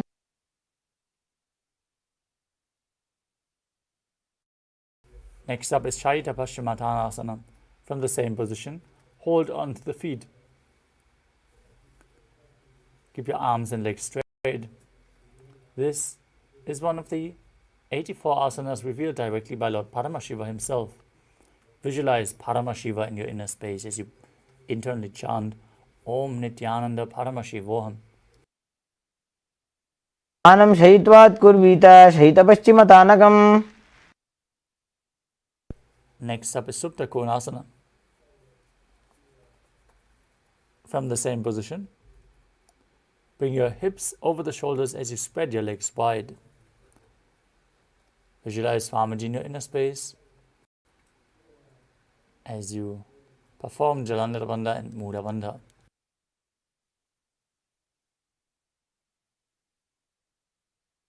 परिवृत्य कोक्षे भागे त्रिदाहि परिकीर्तितः.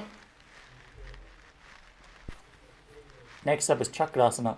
Now join your feet back together above your head, hold onto your ankles and roll onto your back as you keep your legs straight, visualizing yourself as a chakra, a wheel in Chakrasana.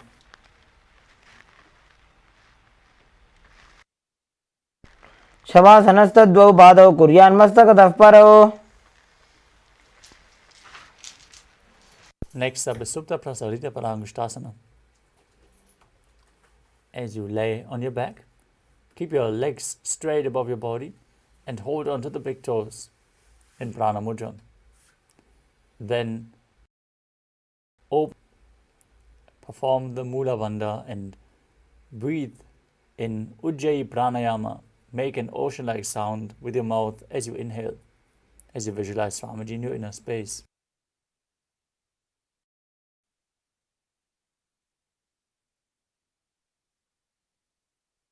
उत्तानपादं क्रौञ्चं च मरीचिं वीरभद्रकम्.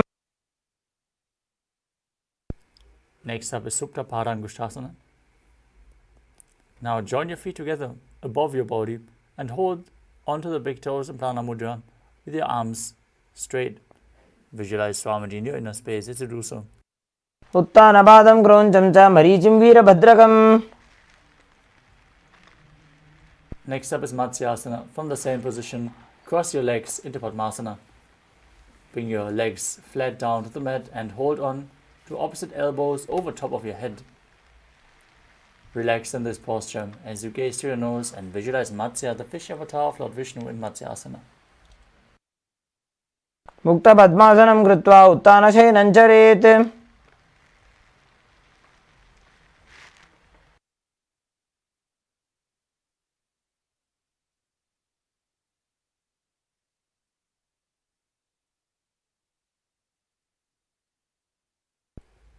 Next up is Parasharamasana. From the same position, bring the back side of the right hand on top of the left, the palms facing up.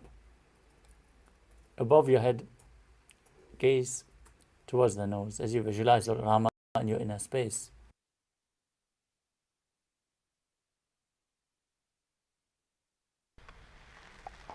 प्रथमकरे पद्मासन आचे सुदोषो वे भूपरि पाछे.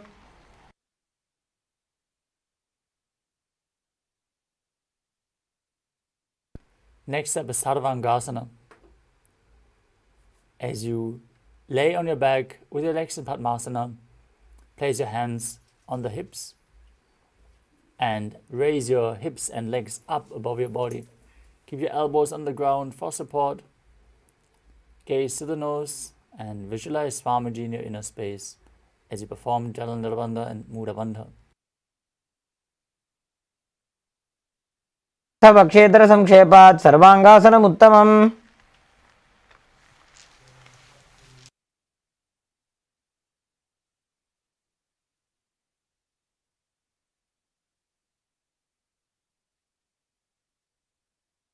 Next up is Vrishikasana.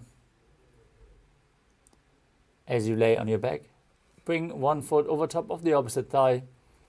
Stretch your arms up above your head and hook the fingers forward as you gaze to your third eye and visualize yourself as a scorpion.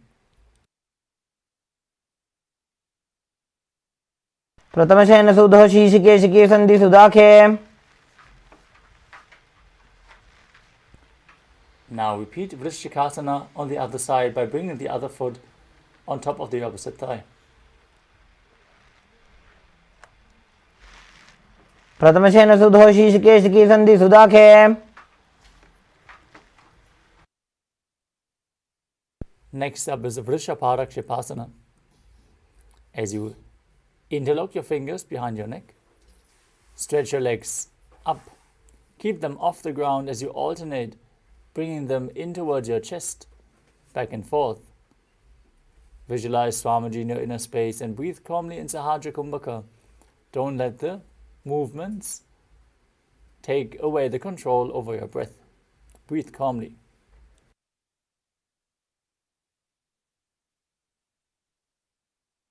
उत्तानशयनं जानूनि हृदयेवष्टम्भ. Now bring your arms outside of the hip with the palms facing up as you alternate, touching your ears with the knees again and again, visualizing Swamiji in Maruttanasana.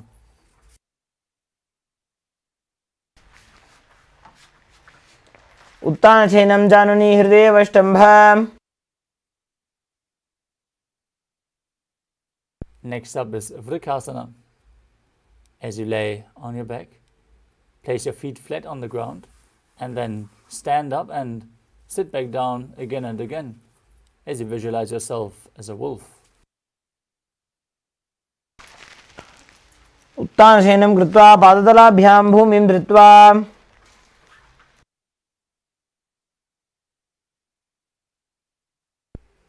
Next up is Lutasana. As you lay, throw your legs up above your head and completely roll over again and again. Visualize Swamiji in your inner space. Perform the Mula Bandha and finally end in a prone position, laying on your belly.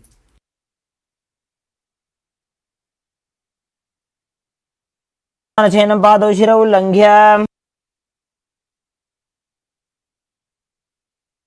I see our participants are enjoying watching our acharyas do the back rolls. The next asana is Sadatasana. As you lay on your stomach, keep the hands by the shoulders and contract your lips as you make a whistling sound like a flute. As you inhale, visualize yourself as a chariot, carrying warriors into a battle for Dharma on your chariot back. Perform the Mula Bandha as you do so in Sadatasana.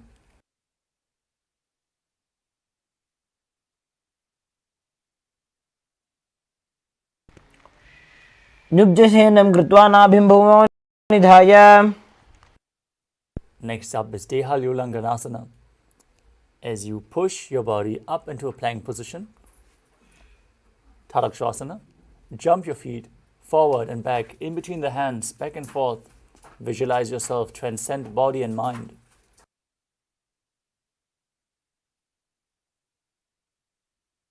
हस्तद्वयं बद्ध्वा तन्मध्ये चरणद्वयं मुड्डानैव बहिरानीय.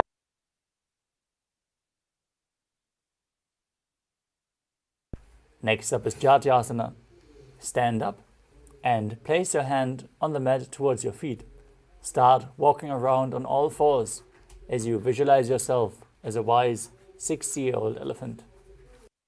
अथ जात्यासनं वक्षे येन जातिस्मरो भवेत्. Next up is the Lolitika Karana.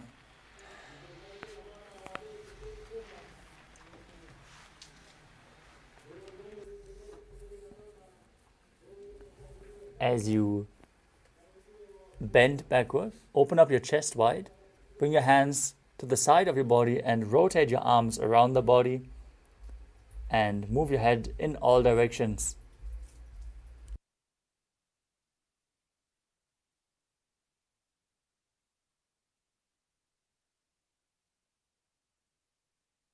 Next up is Sarapasana. Now tie your feet with a rope if you have a rope available, and then stand erect like a rod. Keep your hands at the side of your body, elbows close to the body, hands on the respective thighs. As you contract the perineal region firmly, push the Kundalini up. Visualize your Kundalini Devi is rising and curling upwards around your body. as you breathe calmly through your nose in Sahasrara Kumbhaka. अथ सर्पासनं वक्षे वायुपाणाय केवलम्. The next asana is Ushtra Sadhanasana. While standing, place all fingers on the mat and then stand on your hands. Hold the toes from the front. As you walk around on the mat, visualizing yourself as a camel. मुष्टिकनिष्ठिका प्रदेशेन भूमौ निधाय उपरि पादतले संस्थाप्य. Next up is Ashvasana. From the same position, hold the feet from the outside and walk around on the mat, visualizing yourself as a horse. मुष्टिकनिष्ठिका प्रदेशेन भूमौ निधाय उपरि पादतले संस्थाप्य. Next up is Kapota Nitakasana. As you bring your hands behind, interlock the fingers in Parasha Mudra and pull the hands down towards your calves as you open up your chest widely, visualizing yourself as a soaring bird diving rapid speed head first. Perform the Mula Bandha as you do so. पादतले भूमौ निधाय पृष्ठभागेन हस्तौ जङ्घापर्यन्तं नीत्वा. Next up is Tala Pushpa Putam Karana. Now stand tall with the palms together in Namaskara Mudra. Gently bend to one side, bow down as you open up your palms. Lift the knee and the heel of the respective side as you visualize yourself holding a bouquet of flowers and offering it to Paramashiva.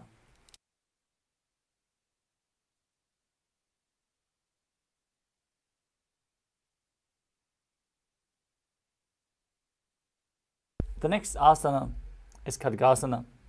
Now visualize yourself as a rhinoceros. Gaze to your nose and then lay down on your stomach and jump your feet back up to your hands. Stand up, bring your hands in Namaskara Mudra in front, forming the horn of the rhinoceros. नुजसर्तमासनं कृत्वा पादतलाभ्यां भूमिं धृत्वा.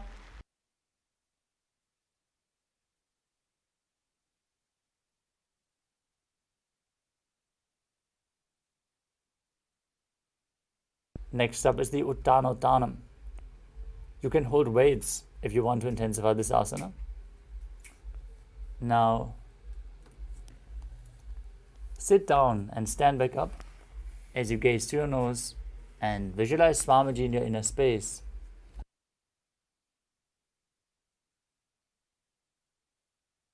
पुनः पुनः उत्थातव्यम् असितव्यम् इति उत्थानोत्थानं भवति. Next up is Musalasana.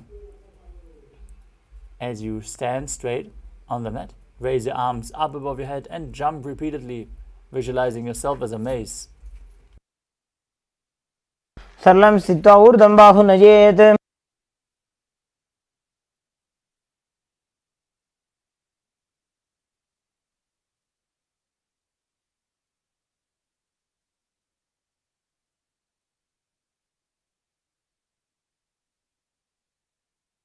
Next up is Parshvajanu Karana.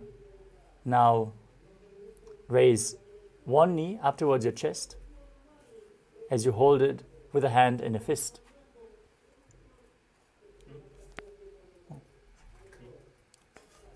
Excuse me. The next asana is Uchir Shakasana. Now take one foot and pull it up towards your chest. Then sit down and stand back up as you alternate the feet again and again. Gaze to your nose and visualize Swamiji in your inner space. एकैकं पादतलं कुक्षौ निधाय तिष्ठेत् उत्शीर्षकं भवति. Now we will be performing Parshvajanu Karana. Now pull one knee up towards your chest and hold it with a hand in a fist as you keep the other knee bent with the toes pointing outwards. Place the other hand on top of the thigh with the fingers pointing inwards.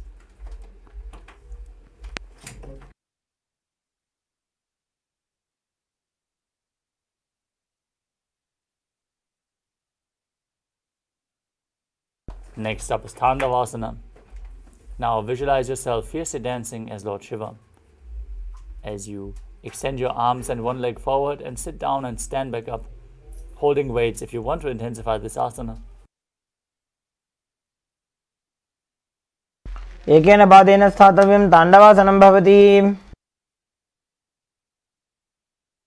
Next up is Brahmanasana.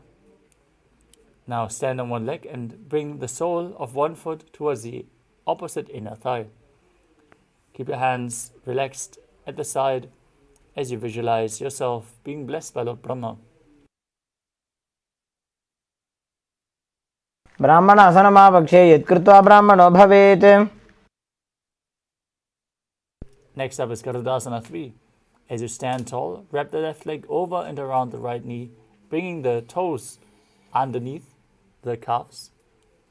Now bring the left arm underneath the right and join the hands in Namaskara Mudra as you visualize yourself as Lord Garuda.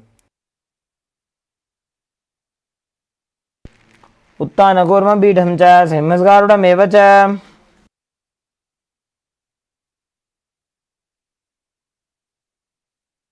Next up is Ekapadasana. As you bring the foot on top of the opposite thigh, visualize Swamiji in your inner space and keep the hands hanging down by the knees. Performing the Mudra Bandha, calmly breathing through your nose in Sahajra Kumbhaka in Ekapadasana.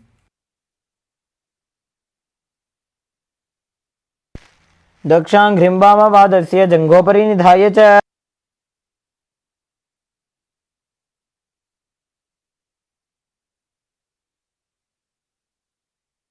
Next up is Dhruvasana, the pole star posture.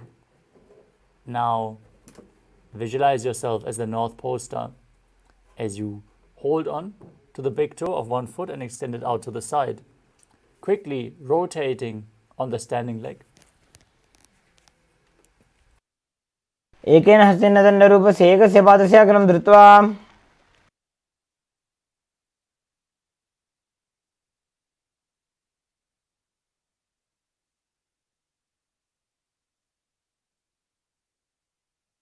Next up is Trivikramasana. As you stand on the right leg, lift the left foot behind your neck and stand straight. If you can't bring the leg behind your neck, you can bring it over your shoulder or pull it up towards your chest. Otherwise, place the leg on top of your thigh, then sit down and stand back up as you visualize Lord Vishnu blessing you from within. ग्रीवायां पादं संस्थाप्य स्थातव्यम् उत्थातव्यं त्रिविक्रमासनं भवति.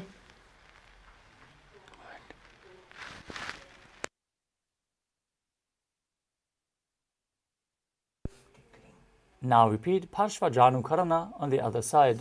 Pull the other knee up towards your chest. Hold it with a hand in a fist.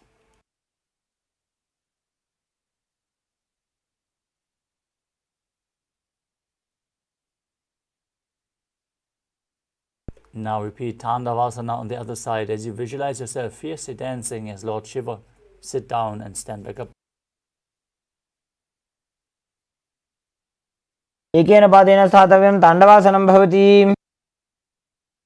Now bring the sole of the foot to the inner thigh. Keep the hands at the side as you repeat Brahmanasana on the other side. ब्राह्मणासनमावक्षे यत्कृत्वा ब्राह्मणो भवेत्. Now repeat Garudasana 3. Intertwine your arms and legs as you visualize yourself as Lord Garuda.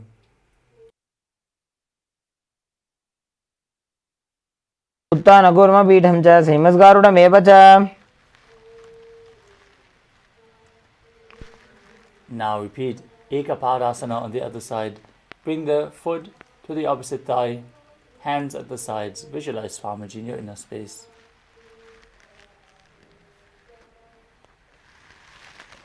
दक्षाङ्घ्रिं वामपादस्य जङ्घोपरि निधाय च. Now hold on to the big toe, extend the leg to the side, and rotate quickly as you visualize yourself at the North Pole Star in Dhruvasana on the other side. एकेन हस्तेन दण्डरूपस्य एकस्य पादस्य अग्रं धृत्वा. Now repeat Trivikramasana on the other side. You can hold on to a solid object to help you balance in this position for your safety measures. Then sit down and stand back up as you visualize Lord Vishnu blessing you from within. ग्रीवायां पादं संस्थाप्य स्थातव्यं उत्थातव्यं त्रिविक्रमासनं भवति.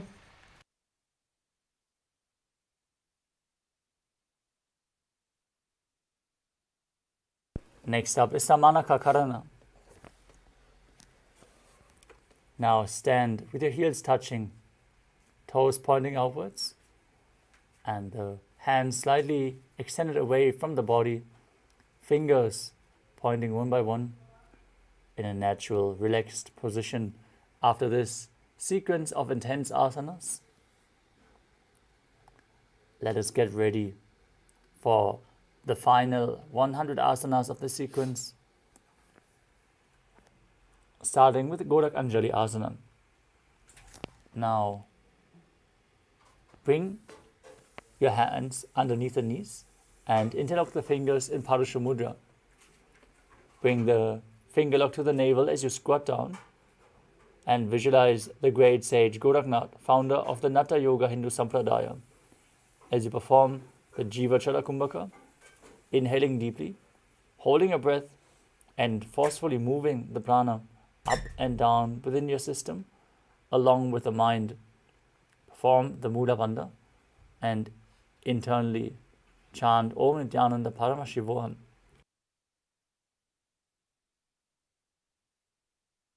प्रथम हि वो होए बाहुरी नीचो पुनि होवे. Next up is Kanchi Asana. As you insert your hands between the thighs and calves and then wrap them around behind your butt, interlace your fingers in Padusha Mudra, visualize Swamiji in your inner space and perform the Mula Bandha.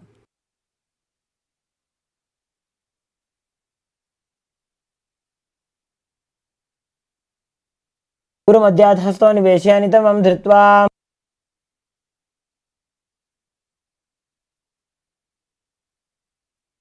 Next up is Bhaidu Asana. As you bring the feet together and sit in a squatting position, with the heels touching your perineum, hold the hands at the back and sit upright as you gaze to your navel and visualize Bhagavan Kala Bhairava, the Lord of Time, in Bhaidu Asana. दो बूपक की थलिया की माहिली core मिला जी फना पानी उकड़ मोड़ वैसे. Next up is Varahasana. As you squat all the way down to the ground, with your feet together, toes apart, bring your hands together in Anjali Mudra and raise them up behind your back with the fingers pointing down towards the ground. Keep your elbows at the head, gaze to your nose and visualize yourself as Varaha, the boar avatar of Lord Vishnu.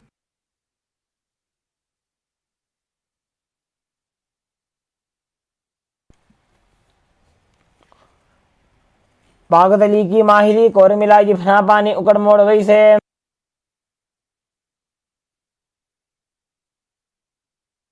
Next up is Pripitasana. Now hold onto the big toes in Prana Mudra and raise your hips to the same level as your knees. Visualize Swamiji in your inner space.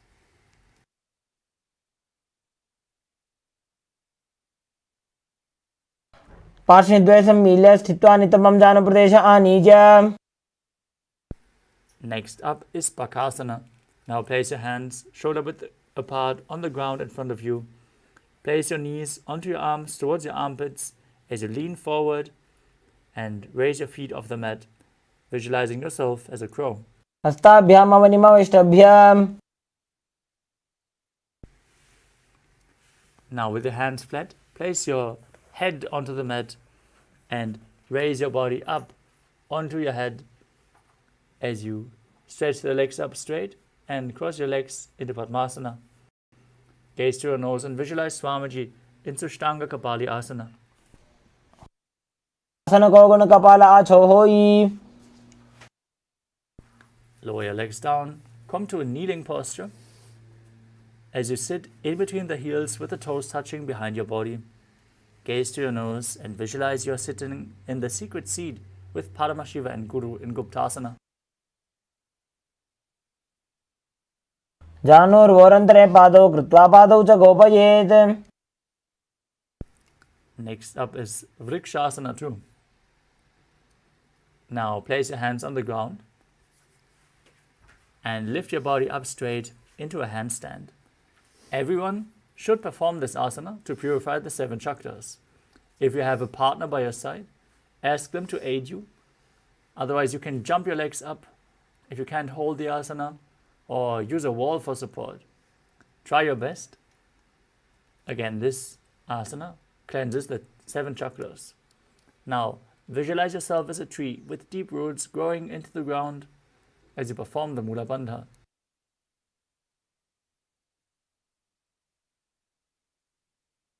चक्रक्षालनाय वृक्षासनविशेषकान्. Next up is Shibu Asana. In the handstand posture, bring your feet closer together and join your hands as you gaze up towards your third eye and visualize Tejas energy is flowing to your third eye, rejuvenating your body and bringing divine radiance to your being.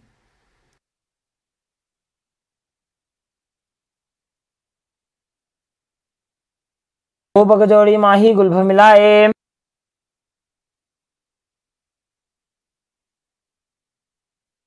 Next up is Matsyasana 2. Now place your hands shoulder width apart on the mat and step your feet back into a plank position. Now lower your body down to the mat and back up again and again. Visualize yourself as a fish in Matsyasana 2.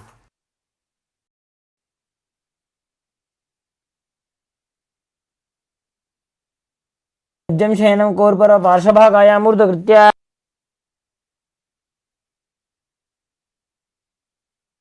Lower your body down to the mat as you keep your hands on the hips and lift your chest from left to right. Visualize and move your body like a snake in Salapasana 2.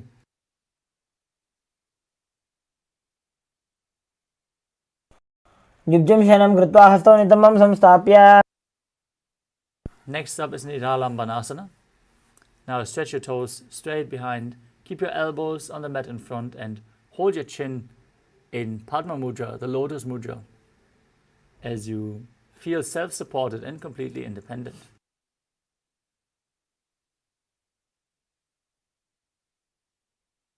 कराभ्यां पङ्कजं कृत्वा तिष्ठेत् कूर्पया सुधीः. Next up is Chaturasana. As you lay on your stomach, place your hands flat on the mat in front, straighten your arms and bend your knees. As you bring your feet towards your upper back, lift up your head and chest. See yourself as an umbrella protecting your guru from the sun rays.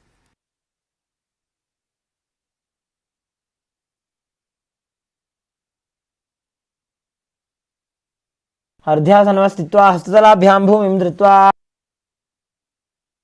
Next up is Vajrasana. As you sit in a kneeling posture with your perineum on the heels, stretch your arms out in front. Bring them down to the mat as you bring your forehead to the ground as well.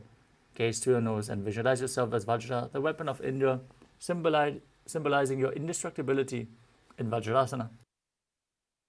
इदानीं गर्भिणीनां योगाभ्यासो यथा लघु. Now push your hips up into Gajasana. As you alternate striking the ground with your hands, experience yourself as a powerful ram in Meshasana. गजासन संस्थितो एकैकं बाहुं भूमौ ताडयेत्.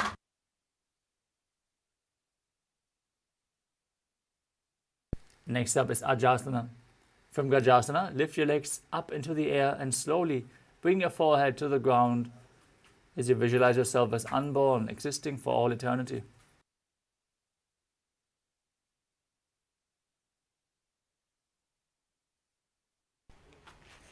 गजासन संस्थितौ पादद्वयमन्तराळे कृत्य.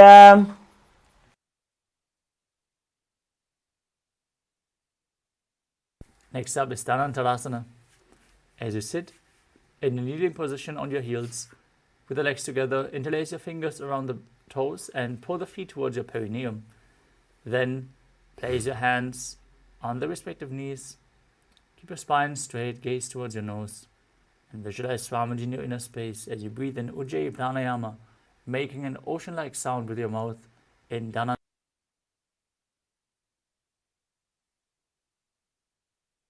पूर्व विधि परिहाता की काकसी से फणा शरा मोड़ी.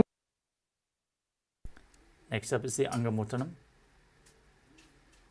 Now,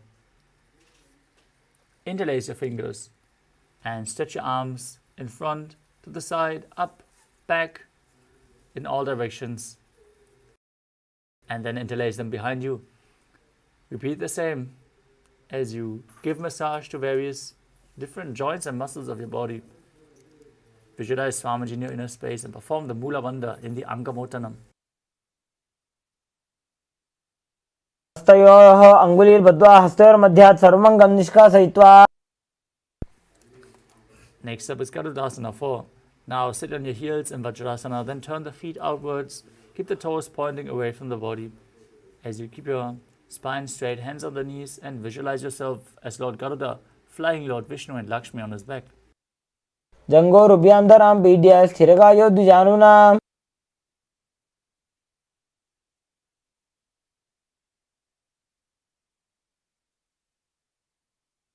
Next up is Ananda Mandirasana.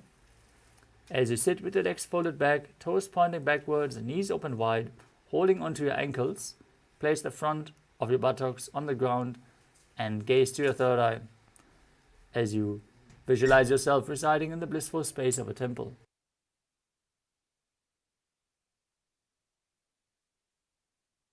क्षवीरनाथ आनन्दमन्दिरासनम्.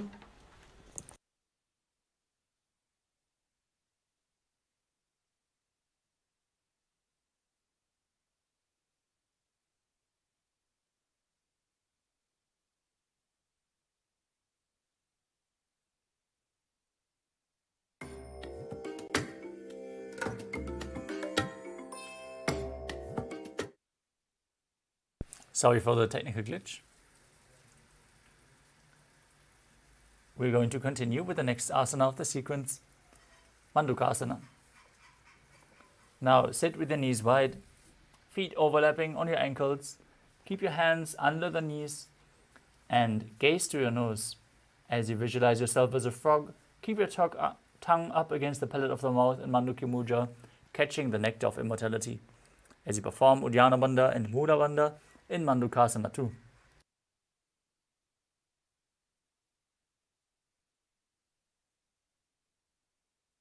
पृष्ठं सम्पीड्य गुल्फाभ्यां जान्वङ्गे सबलयाकृतिः.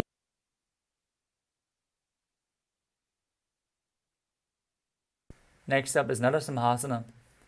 As you keep your toes on the mat, heels up and together, place your perineum on the heels, place your palms on the ground, fingers spread wide, thumbs touching, and the base of your hands should touch your toes. As you gaze through your nose and visualize Narasimha, one of the 10 avatars of Lord Vishnu, as you stick tail forcefully, like a lion.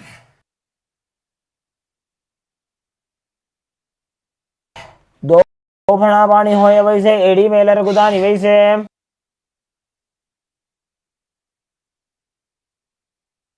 Next up is Vishrakasana. As you sit on your toes and place your perineum on the heels, make a hollow of your palms and place it over your mouth. Keep your thumbs under the teeth and close your lips as you inhale through the right nostril and exhale through your mouth as per your capacity in Vishraka Pranayama. Gaze to your nose and visualize yourself as Devi, victorious over all your fears. दो बगां की एड़ी जोई गोड़ा फनवान अपनी होई. Next, as you keep the soles of the feet together and place the top of your feet on the ground, sitting on your heels, bring your fingers towards your armpits and imitate as if you were a monkey scratching itself. As you visualize yourself as a playful monkey, gaze up towards your third eye in Makarasana. दो बगदली संपुट आने तिनकी पृष्ठी भूमि पर इठाने.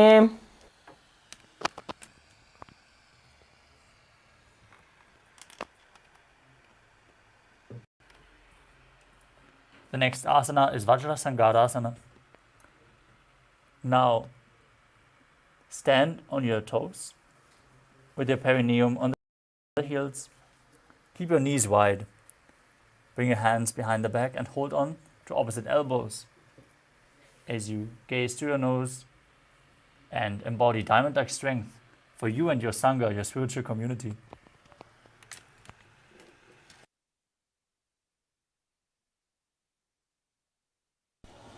प्रथम पानी होय बैसे दो वेड़ी गुदानी वैसे. Next up is Kanjanasana. As you keep your toes down, ankles crossed behind, and sit on your heels, place your palms to the side on the mat as you gaze to your nose and visualize perfect health beyond any and all physical or mental ailments. Perform Uddiyana Bandha and Mula Bandha as you do so.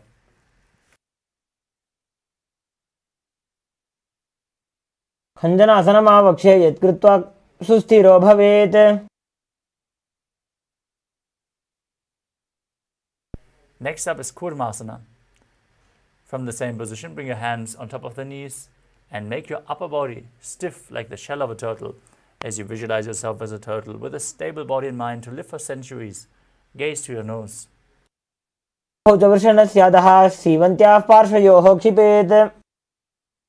Next up is Yogasana. From the same position, relax your upper body, gaze to the nose and visualize Swamiji in your inner space. गुदं नियम्य गुल्फाभ्यां व्युत्क्रमेण समाहितः. Now cross your ankles behind, bring the feet towards the opposite knees as you stand on your knees. Hold your calves, put the fingers inside and the thumbs outside as you gaze to your third eye and visualize a space of eternal oneness, Advaita, with your Guru in Vijogasana. गोड़ा वामो बो होई गोड़ा आड़ा राखे दोई.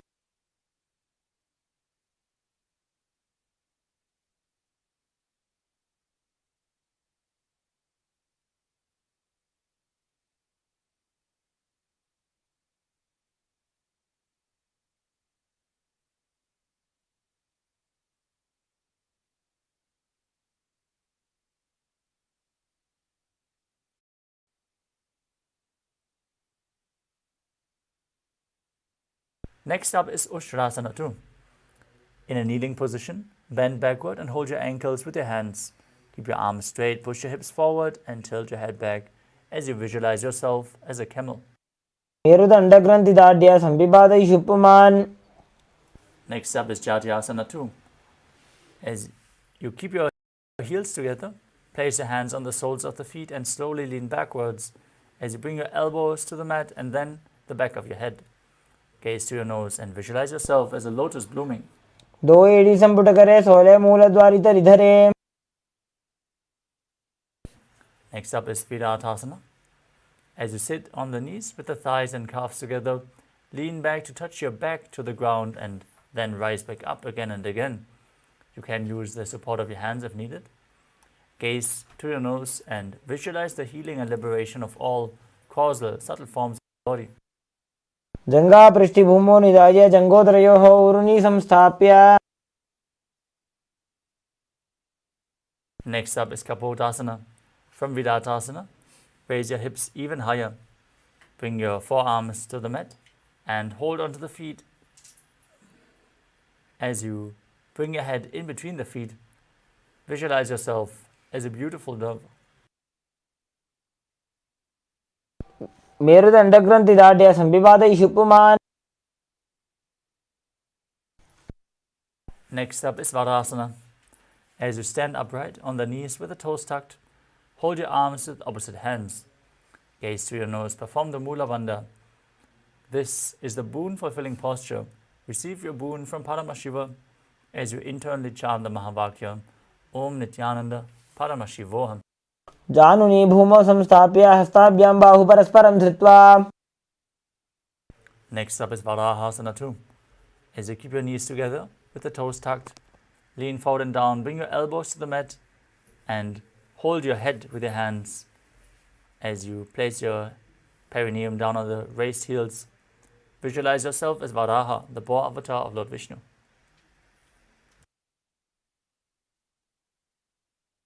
सूर्यं चन्द्रं भेदनानि आसनानि निगद्यते.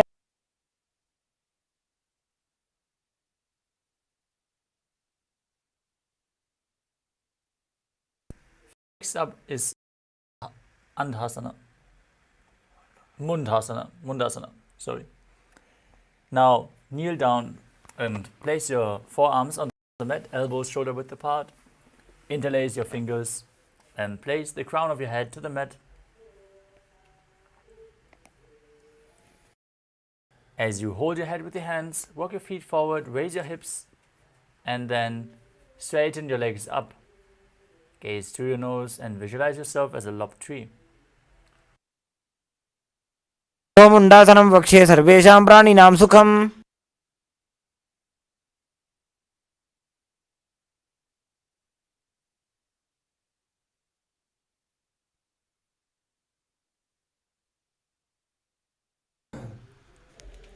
Next up is Andhasana.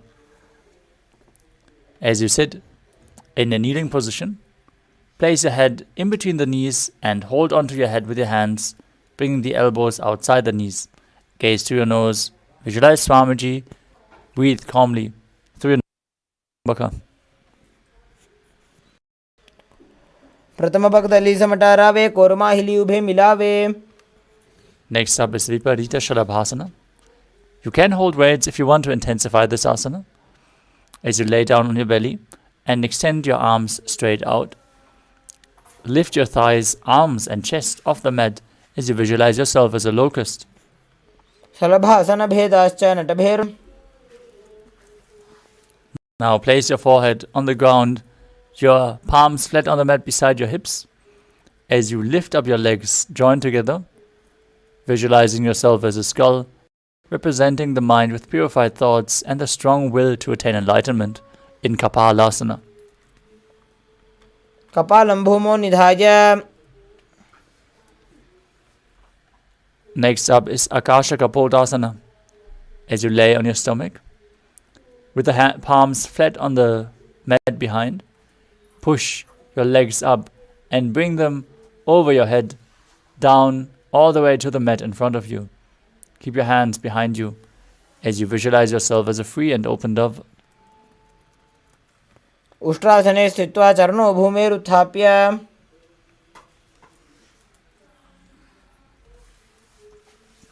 Next up is Chatakasana.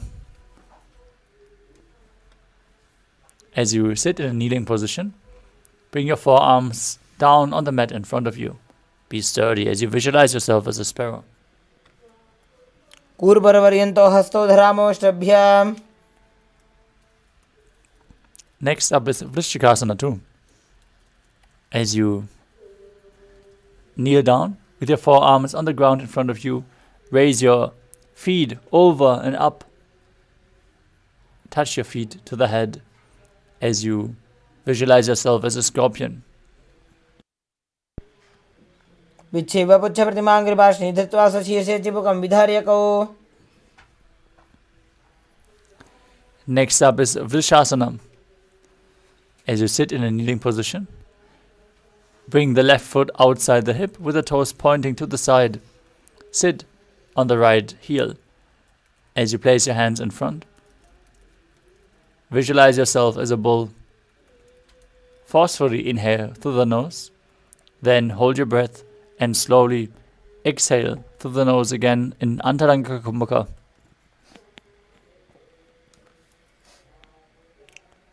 Yame गुल्भे पादमूले वामभागे पदेतरम्. Next up is Lolasana. With your hands flat in front, raise your knees and legs off the mat. Then cross the toes of the left foot over the right as you visualize Swamiji in your inner space. लोलासनं सदा कुर्यात् वायुलोलापघातनात्. Now directly place the perineum on the other heel as you repeat Vrishasana on the other side, still visualizing yourself as a bull, forceful in Antaranga Kumbhaka. Yame गुल्फे वामपादे Yame गुल्फे पादमूले पदेतरम्. Now perform Balagunasana. As you place the toes of the left foot on the ground with the heel raised, sit on the left heel.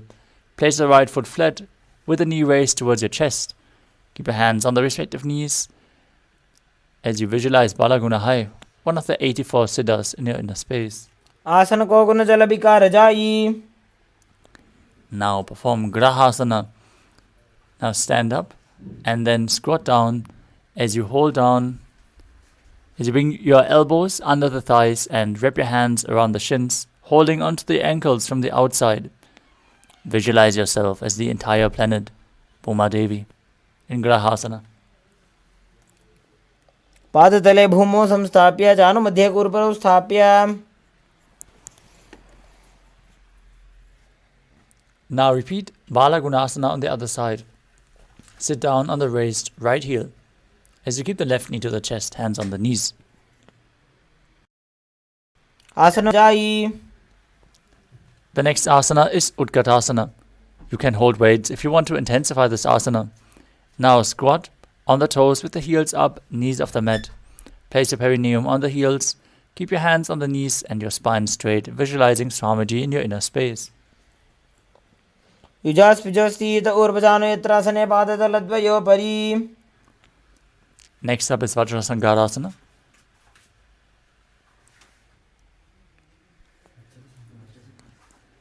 As you sit on the toes with the perineum on top of the heels, keep your knees wide apart and hold on to opposite elbows behind your back. Visualize Swamiji in your inner space. Keep breathing in Antarangaka Kumbhaka.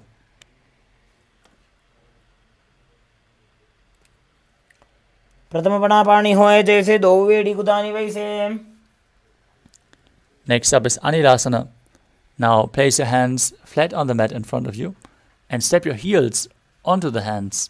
Keep your arms straight, knees bent, squat down all the way as you gaze through your nose and visualize you are able to consume and live off of air alone.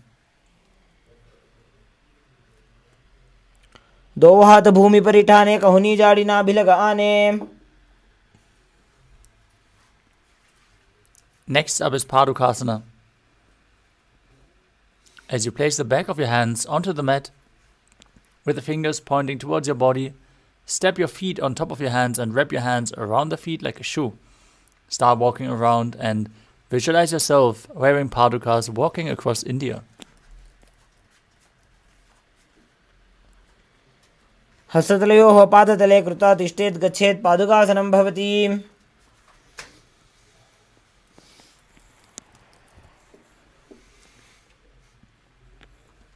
Next up is Kukkutoranasana.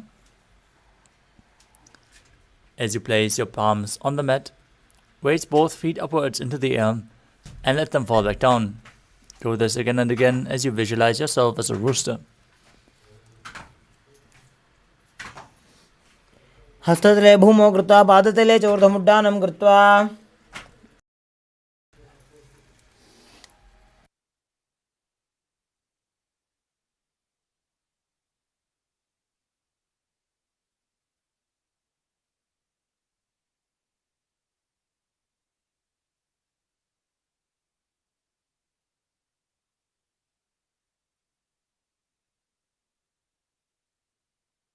Next up is Viparita Nrityasana. As you place your hands on the mat, raise your legs upwards into a handstand. Move around on two hands dancing as you feel yourself become free of inhibitions. हस्ततलाभ्यां भूमिं वष्टभ्य ऊर्ध्वपादाग्रे कुर्वन्. Next up is Kunjarasana. As you separate your feet and place one palm down on the mat with your arms straight, bring the opposite hand to the head, be stable. Visualize Swamiji in your inner space as you do so. अथ वक्षे Mahadev कुञ्जरासनमुत्तमम्. Place the other hand down, repeat Kunjarasana on the other side. अथ वक्षे Mahadev कुञ्जरासनमुत्तमम्. Next up is Kadambasana.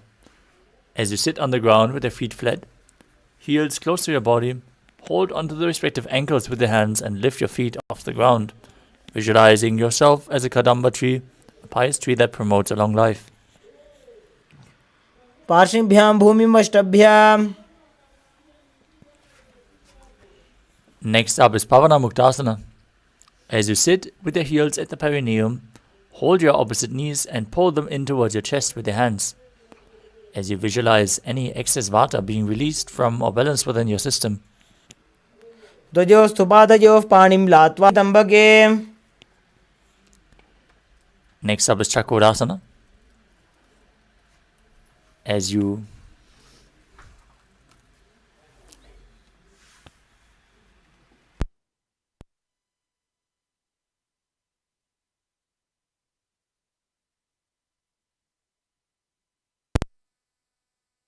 and lift one leg behind your head.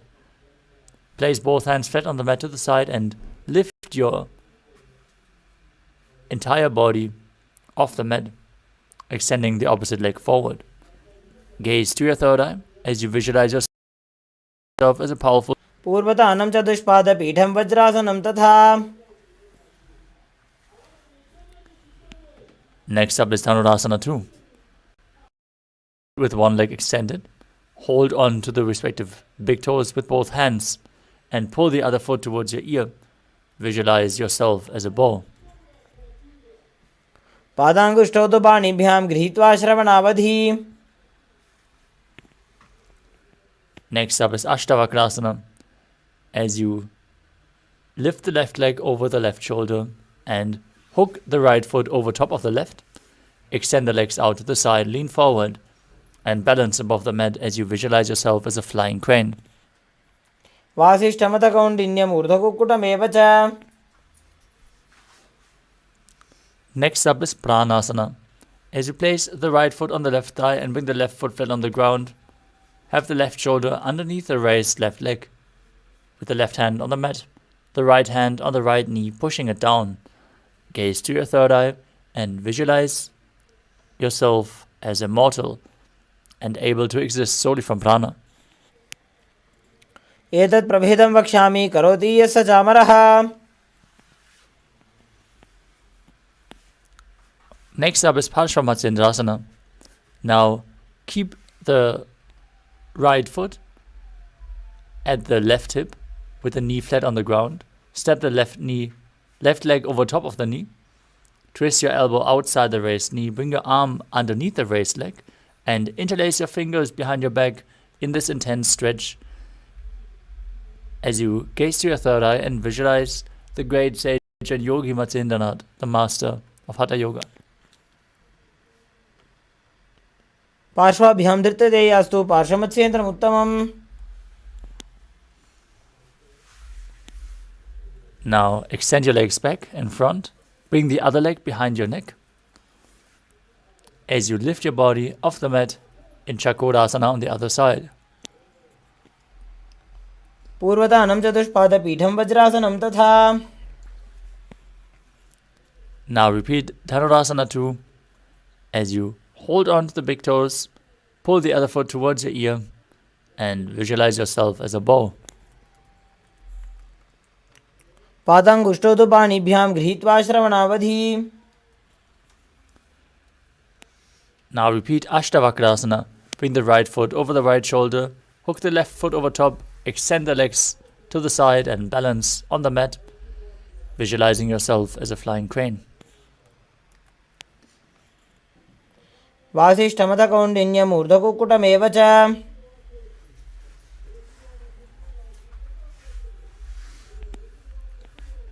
Now repeat Pranasana on the other side. Bring the other foot on the opposite thigh, the respective shoulder under the raised knee. Push the other knee down to the mat as you gaze to your third eye and visualize yourself being immortal, able to exist solely from prana. एतत् प्रभेदं वक्ष्यामि करोति यस्य चामरः. Next up is Parshvamatyendrasana on the other side. Now bring the right heel to the left heel to the right hip. Step the right foot over top of the left knee. Twist your elbow outside the raised knee. Bring the hand underneath the knee. Interlock your fingers behind your back. Gaze to your third eye and visualize Sage Nithyananda, the master of Hatha Yoga. वामोरुमूलार्पितचक्षपादौ जान्वो बहिर्वेशितचक्षुतोष्णा. The next asana is Ardha Paschimottanasana. Now bring one heel towards the perineum.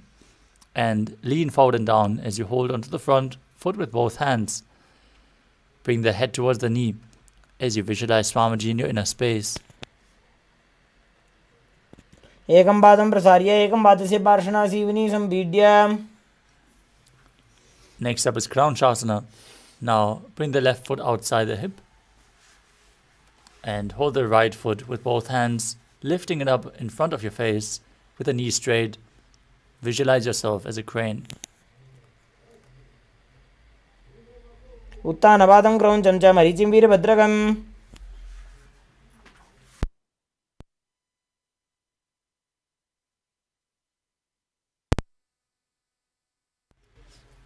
Now repeat Ardha Paschimottanasana on the other side. Bring the other heel against the perineum, opposite leg straight, lean forward and down, and hold the front foot with both hands as you visualize Swamiji in your inner space. एकं पादं प्रसार्य एकं पादस्य पार्श्वनासीवनी संपीड्य.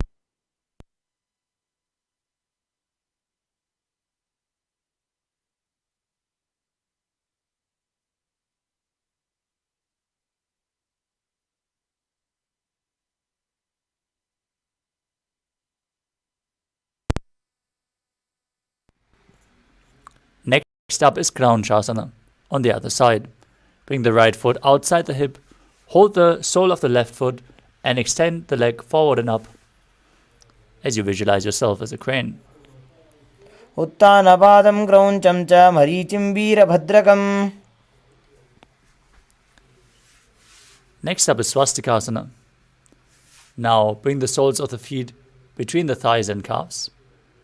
As you keep your hands on the knees, gaze towards your nose and visualize the swastika as you embody peace, well-being, good fortune and prosperity in Swastikasana.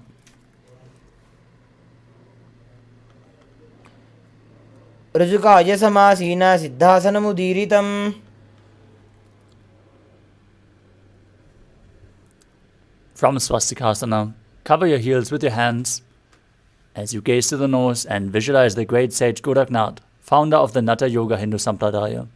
Perform the Jalandhara Bandha and Mula Bandha in Gorakshasana. जानोर्भोरन्तरे पादौ उत्तानो व्यक्तसंस्थितौ. Next up is Bakasana 2. Now bring the left heel against the perineum and the right foot on top. As you visualize Swamiji, gaze to your third eye and meditate on Arihanta, the enlightened one. Get ready to perform Shanmukhi Mudra. Exhale deeply. Perform the Mula Bandha. Push the air out as you bring your little and ring finger to the mouth. Close your nostrils with your middle fingers, the eyes with the index fingers, and the ears with the thumbs in Bhagasana 2. वामपार्श्वमुखं संस्थाप्य दक्षाङ्घ्रिवामजगने. Next up is Yogasana 2. Now place your feet on top of opposite knees as you keep your hands on the ground beside you with the palms facing up. Keep your spine straight. Gaze to the nose as you visualize Swamiji in your inner space and perform Kakachantra Kumbhaka. Without touching the teeth, keep the tongue at the lips and inhale through the tongue as you keep your mouth in the shape of the beak of a crow. Gaze to your nose and perform the Mula Bandha. उत्तानौ चरणौ कृत्वा संस्थाप्योपरि जानुनोः. Next up is Urdhva Kukutasana. Now rotate your arms at the side of your body. Place the palms down and push your body off the mat with the legs, visualizing yourself as a rooster. शिष्टमदकौण्डिन्यमूर्धकुक्कुटमेव च. Next up is Siddha Haratali Asana. From Padmasana, insert both hands through the knees and place them on the mat. Avoid lifting your body up. Stay seated on the mat. Gaze to your nose as you visualize Swamiji in your inner space.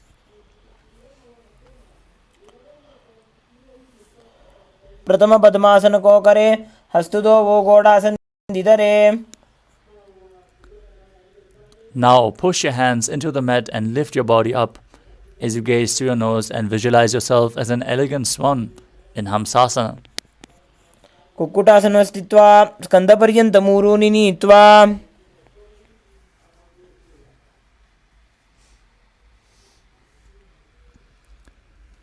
Next up is Karmukasana. From Padmasana, place your hands between the thighs and sitting. Reach your hands behind the body and interlace your fingers in Parashu Mudra. As you bring your forehead to the floor in front of you, gaze towards your nose and visualize yourself as Pinaka, Lord Shiva's bow, as you perform the Mula Bandha.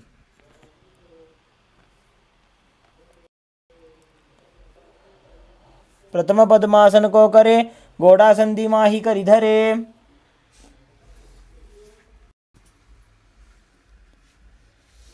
Next up is Kurmasana 2. From Padmasana, insert both hands through the thighs and calves. Bend your elbows and then hold on to the respective shoulders as you visualize yourself as a turtle, having a stable body and mind to live for hundreds of years in Kurmasana 2. By जंग पर दक्षिण बावा दाई जंग परि by ल्यावा. Maintaining the same posture, tuck your chin to the chest in Jalandhara Bandha and contract the perineal region in Mula Bandha. Rejoice, knowing you're sitting in Shiva's secret knot posture in Granthi Bhedasana as you gaze through your nose. अथ वक्ष्ये नीलकण्ठ ग्रन्थिभेदासनं शुभम्.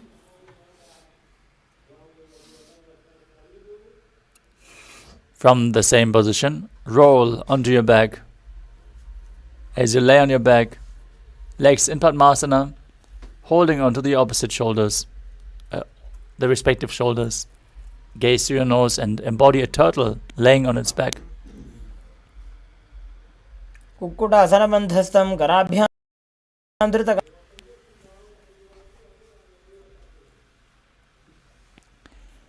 Now sit back up into Padmasana.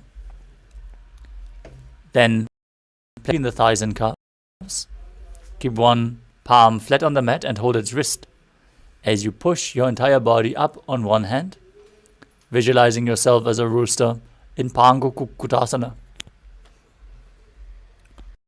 कुक्केन हस्तेनान्यसमनिबन्धं धृत्वा.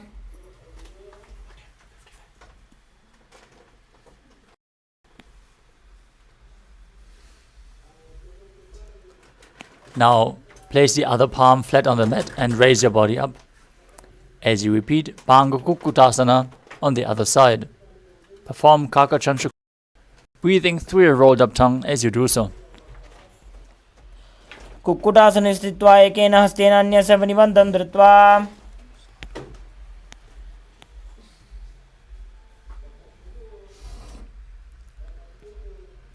Now from Padmasana, place your elbows and interlace your fingers in Parashu Mudra. Rest your chin on the knuckles, press your thumbs to the throat as you visualize you have gone beyond all greed and covetous in Gridasana. जानोर्भोरन्तरे पादौ उत्तानो व्यक्तसंस्थितौ. Next up is Padmasana 3. From Padmasana, hold one hand over the other with the palms facing upwards. Keep your spine straight, gaze to your nose, visualize Swamiji, perform all three bandhas. उत्तानौ चरणौ विधाय विधिवत् शक्ति स्थितौ योगिरात्. Now place your hands on the knees, gaze to your nose and visualize Paramashiva as you perform the Mula Bandha in Padmasana form. एतत् पद्मासनं कुर्यात् प्राणवायु प्रसिद्धये. With one hand on the respective knee, the other hand around the big toe, move the toe round and round as you visualize yourself as Paramashiva's bow and then repeat the movement on the other side in अथान्यासनमावक्ष्ये योगपूरकरक्षणात्. Now cross your arms behind your back and hold on to the opposite big toes as you keep your legs in Padmasana. Gaze to the nose, engage all three bandhas, and visualize yourself as Paramashiva's bow in Karmukasana 3. कार्मुकासनमाक्षित्य उदरे पूरयेत् सुखम्. Next up is Dridhasana, maintaining the same position. Lift your chest up, gaze to your third eye, and visualize yourself as the action of Paramashiva's third eye destroying anything you come across. ऊरुभ्यामुपरि स्थाप्य पादयुग्मं प्रयत्नतः. Maintaining the same position, roll onto your back.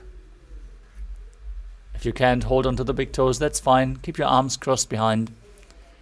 Gaze to the nose and visualize yourself as a snake in Nagarasana.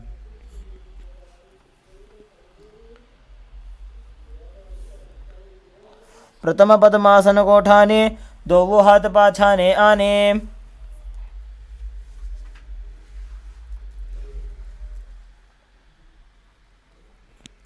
Next up is Kandukasana. As you lay on your back, free your legs and arms, and then pull your knees in towards your chest. Raise your feet, tuck your chin to the knees as you squeeze your body into a ball in Kandukasana. Breathe calmly through your nose as you do so. वेत्रासने स्थित्वा हस्तपादान् निष्कुष्य. Next up is Urdhva Bhavanasana. Place your feet flat on the mat with a knee raised. Interlace your fingers behind your neck. Breathe calmly through your nose as you visualize Swamiji in your inner space. Gaze at the tip of your nose as you do so. प्रथमे सूधो सही न करावे घोड़ा उभा राशि मिलावे. From the same position, place your upturned palms underneath the heels. Push your hips up. Perform Jalandhara Bandha and Mula Bandha. Breathe in Murcha Kumbhaka as you visualize yourself as a powerful alpha ape in Marakata Pitasana. उत्तानशयनं पादतले उत्तानहस्तयोः स्थापयेत्. Next up is Uttana Shikibhitakasana. As you lay supine, raise your hips up and support your hips with your hands placed at the waist. Keep the elbows down, bearing the weight of your body. As you gaze to the nose, visualize Swamiji in your inner space and perform Jalandhara Bandha and Mula Bandha. जङ्घोरुबलहीनश्चेत् उत्तानशिखिपीठकम्. Next up is Narakasana. As you lay supine with your arms flat, raise your hips and legs up straight. Balance on the mat with your arms for support as you visualize yourself blissfully traversing through Naraka Loka unscathed in Narakasana. जङ्घोरुबलहीनश्चेत् उत्तानशिखिपीठकम्. Next up is Tirana. Your hands to the hips and slowly lower and angle your legs as you keep your core engaged. Visualizing yourself as a boat crossing the ocean of samsara. Kasana. नौकावत् स्थित्वात् ऊर्ध्वपादाग्रद्वयं नयेत्. Next up is Dajasana. Place your hands back on the mat and keep your legs straight. Be stable like a flagpole as you visualize yourself as the Kailasa flag, respected across all nations in Dajasana. तिर्यन्नौकावत् ग्रीवापृष्ठकूर्परैः भूमिं वष्टभ्य. Now gently lower your legs down and lay down on the mat in the final position, the final asana of this sequence, with the hands by the sides of your hips, palms facing up. Asana.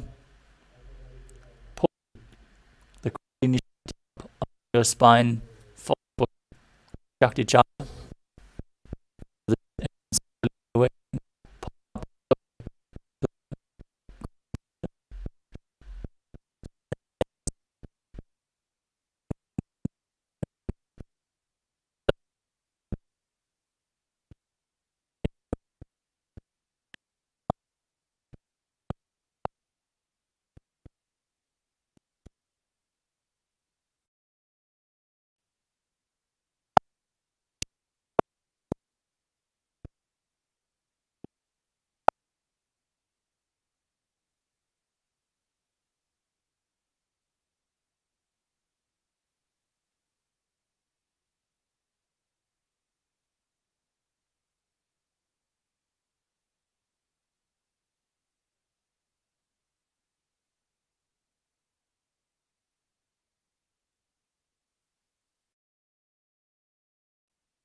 Now slowly return to your physical body. Start to wiggle your fingers and toes, your wrists and your ankles, your elbows, knees.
I bless you all. Let you all open all your three eyes and manifest the powers of Mahasadashiva. Om Nithyananda Paramashivoham. Om Nithyananda Paramashivoham. Om Nithyananda Paramashivoham. Om Nithyananda Paramashivoham. Om Nithyananda Paramashivoham. Om Nithyananda Paramashivoham. Om Nithyananda Paramashivoham. Om Nithyananda Paramashivoham. Om Nithyananda Paramashivoham. Om Nithyananda Paramashivoham. Yes, Nithyanandam. Om Nithyananda Let all the participants quickly settle down. Om Yes, Nithyanandam. I request all the participants to quickly settle down. Let's get ready for the power manifestation. Paramashivoham. Prepare all the items. Keep it ready for the power manifestation. Paramashivoham. Atmalinga, Jnananjana, Krishna Shila, all the alchemy products Paramashivoham. have blessed all of us. Members, powers, bring your actions, book and pen. Let's bring everything. Let's settle down in a place. We're going to start a power manifestation in a couple of minutes. So let's get ready now.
Paramashivoham.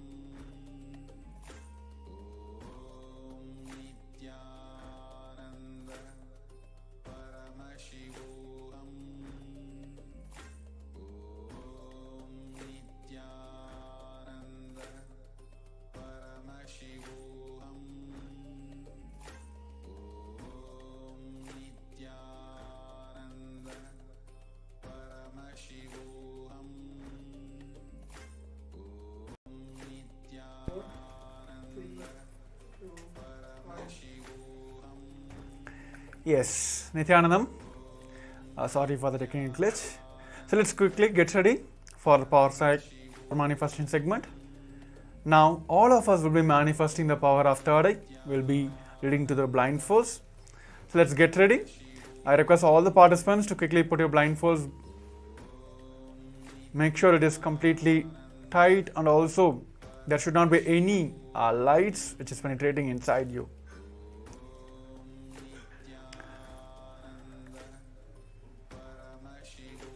Yes.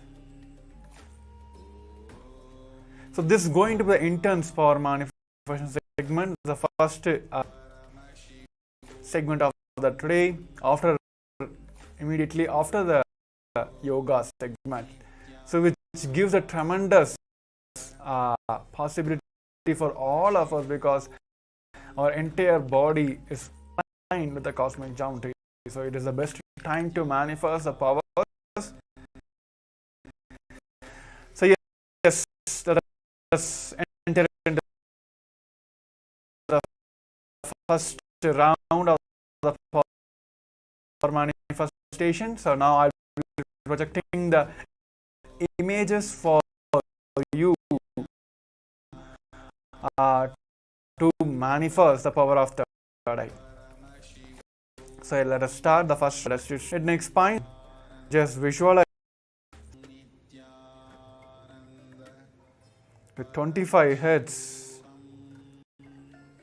50 hands and 75 eyes, manifesting as Paramashiva himself,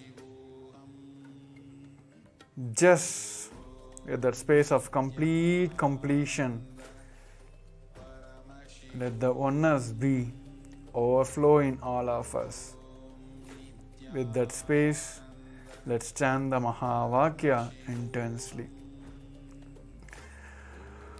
Om Nithyananda Paramashivoham. Om Nithyananda Paramashivoham. Om Nithyananda Paramashivoham. Om Nithyananda Paramashivoham. Om Nithyananda Paramashivoham. Om Nithyananda Paramashivoham.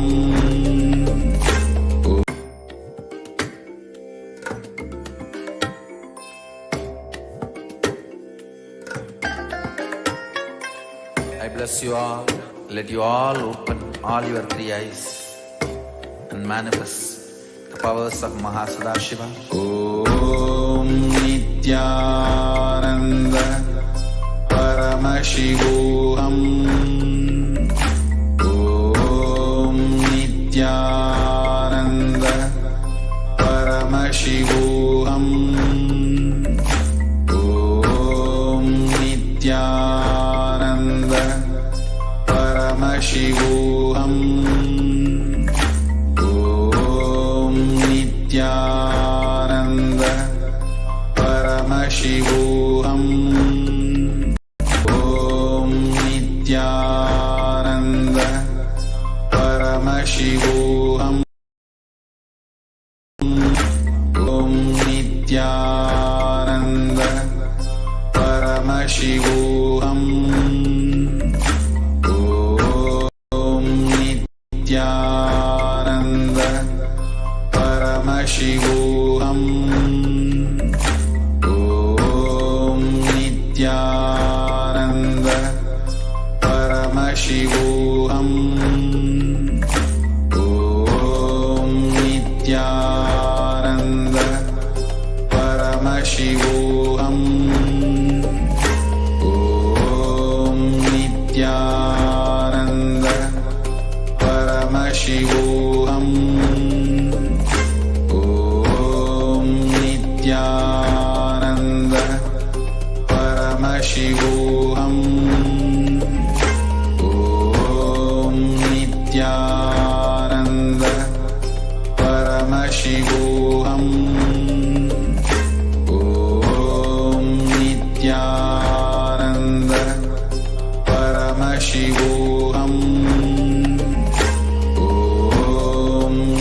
Nithyananda Paramashivoham.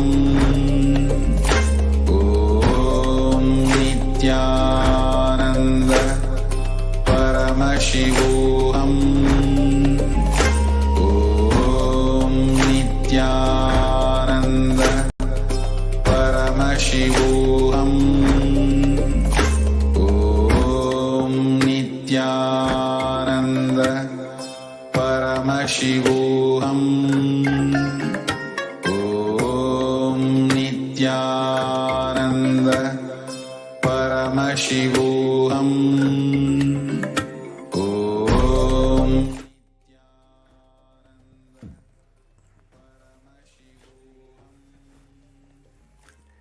You can remove your blindfolds. You can open your eyes. Yes. So before verifying the answers, let us hear from all of you. I request all the participants to take a moment to pen down what Paramashiva, what Swamiji himself have showed you during this power manifestation segment.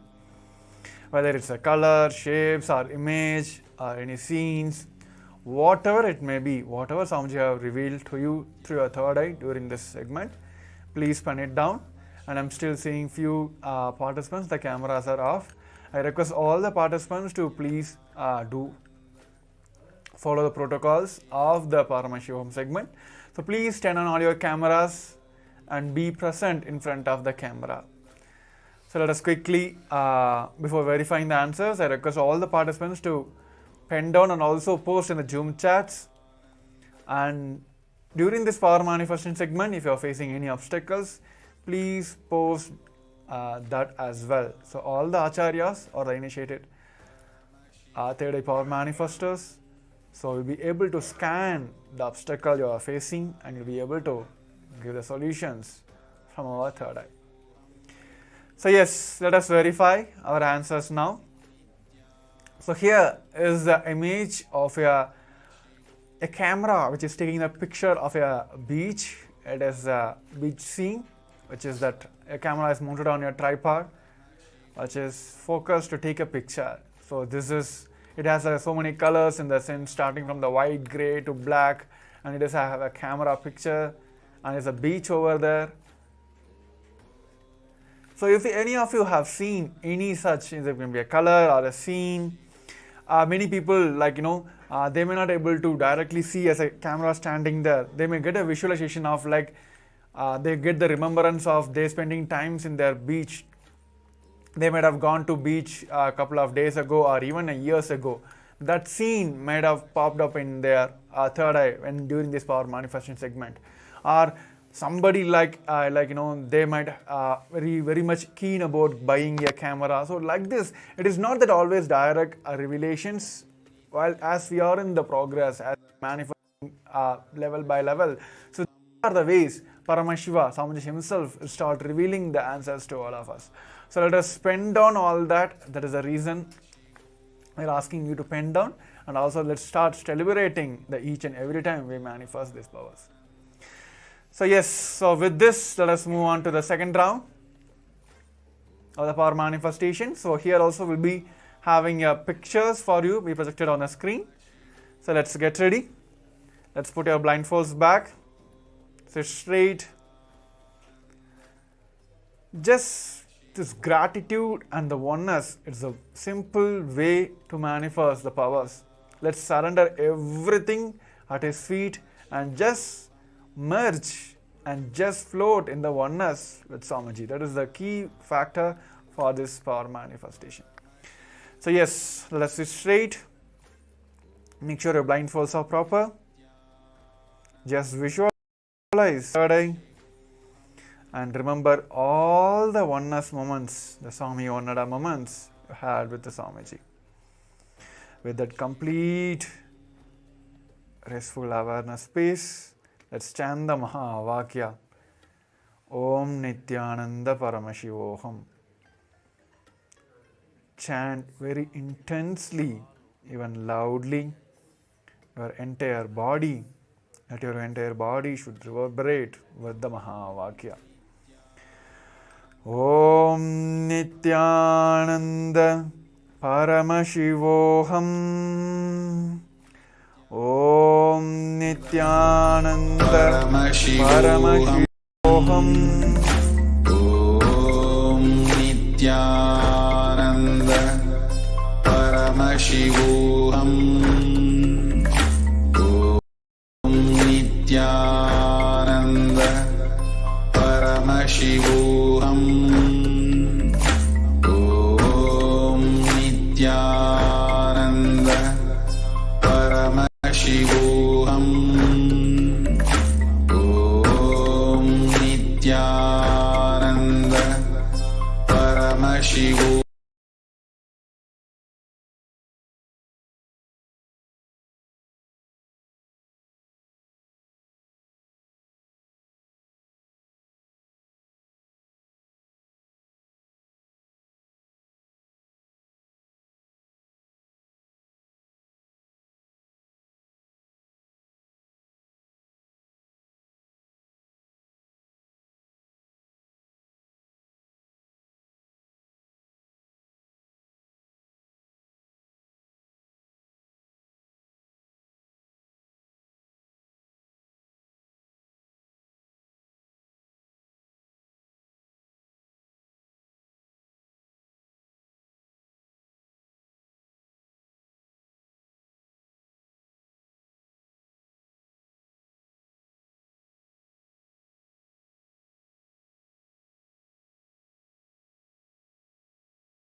ananta kalyana gunas, auspicious qualities of Paramashiva starts manifesting in you. Powers of Paramashiva starts manifesting in you.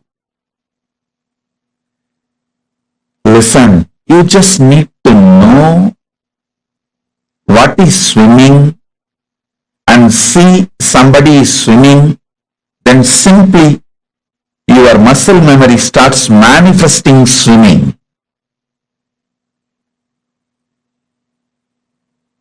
Same way, you just need to know about the superconscious mutations of Paramashiva and see someone manifesting it.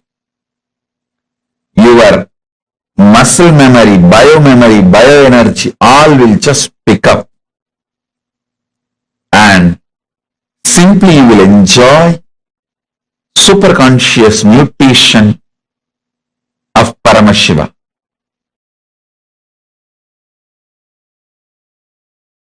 See, when the initiation into unclutching, first time when you unclutch, that experience only, Patanjali calls it as asampranyada samadhi.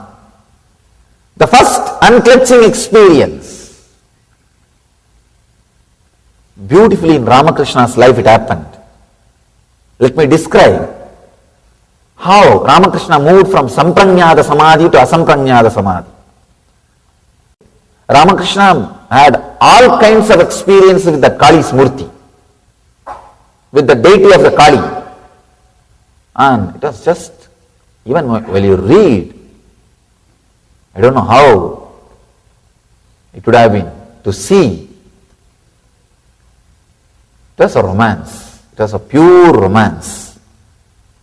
He was living with the deity, with the Devi. Very powerful connection. He used to keep a small thread near her nose just to check whether she is really breathing. And he says she always used to breathe. And he always saw the thread waving. The thread will be moving with the air, with the prana, with the breathing. Not only this, so many things. Can give you one example of him putting the conch bangle. The bangle is made out of conch. If you are from Bengal, you can understand. They will make bangles out of conch.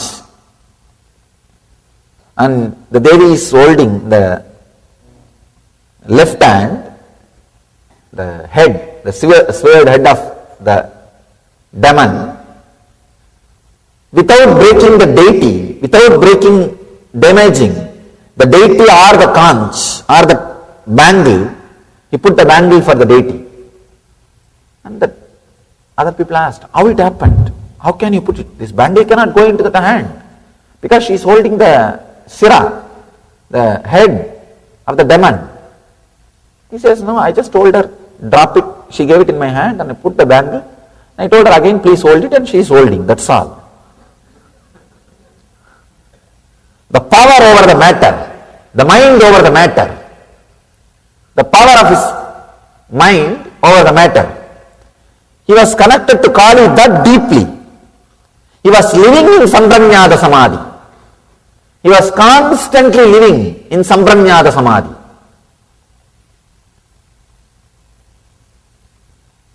So now it is time, he has to move to the Asampranyada Samadhi. And one great monk, Totapuri, he came to the Kali temple. He is an enlightened sannyasi, great Vedanti. Naga means no clothes, no sleep. Their lifestyle will not be like a regular normal human beings. Naga Sampradaya sannyasi, very powerful lifestyle. He comes and initiates Ramakrishna. He says, now it is time for you to experience the next level of samadhi, beyond form.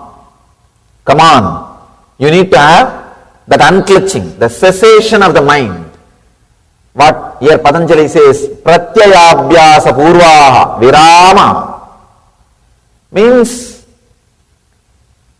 all the mental function of clutching with the thoughts has to end. See, even if you are clutched with the Kali, it is a mental function. Please understand. Maybe highest level of function, high frequency level of function, but it is a mental function. You can experience in your life sometime, early morning when you are out of dream state, but you are not completely fully awake. That those few seconds you can see, you want to possess your body, but you can't move your body. You are out of your dream state, but you are not completely awake. That state means in between. You can see those few moments only, suddenly you will try to move your body with force. You will try to jump out and fall out of the bed. Even though it is the high frequency, almost the action's ending, it is an action. There is a clutching with the Kali. So, beautifully, Totabari says, it is time you go beyond. You have to be initiated into Vedanta. You have to be initiated into next level Samadhi. This guy says, wait, I'll go and ask my mother's permission. I'll run. He ran. When Ramakrishna came back, he said, yes, my mother told me, I can go for this practice, you can teach me. Totabari asked, you said you want to take permission from your mother, but you went inside the temple? Ramakrishna says, yes, that is what I meant. She is my mother. I am living with Kali. I asked her now. She said, please take it. Then Totabari started laughing. Oh God. Totabari could not understand. Ramakrishna is living with Kali. And he said, all right, I don't want to disturb his faith. It's okay. Let him experience the next level, Samadhi. Then he initiates. He says, now concentrate on the Ajna Chakra and unclutch completely from all your thoughts. Ramakrishna says, I am able to unclutch from all the thoughts, but I am not able to unclutch from Kali's form. I am not able to unclutch from Kali's form. He says, I am stuck. The moment I see her, even the idea to unclutch disappears from me. I am just completely drowned. Sambranyada Samadhi, the first level Samadhi. But the beauty is that Samadhi itself is so powerful, it will lead you to next level. It has to lead you to next level. Totabari says, no, you have to go beyond. Then Kali, she herself appears and says, my son, don't bother. Cut my form with this sword. He says, she gives her own sword. She says, think this as a sword of knowledge and cut my form. You will go beyond my form.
Paramashivoham. Om Nithyananda Paramashivoham. Om Nithyananda Paramashivoham. Om Nithyananda Paramashivoham. Om Nithyananda Paramashivoham. Om Nithyananda Paramashivoham. Om Nithyananda Paramashivoham. Om Nithyananda Paramashivoham. Om Nithyananda Paramashivoham. Om Nithyananda Paramashivoham. Om Nithyananda Paramashivoham. Om Nithyananda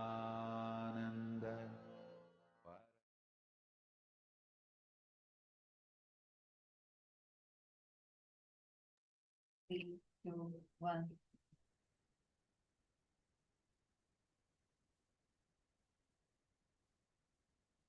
Yes. Asampragnata Samadhi. The first experience of unclutching is Asampragnata Samadhi. And Swamiji has revealed so beautifully to all of us about how the space of Asampragnata Samadhi is, right? When you experience that unclutching, when you are in that space, deep unclutched space, you manifest that state, that experience of Asampragnata Samadhi.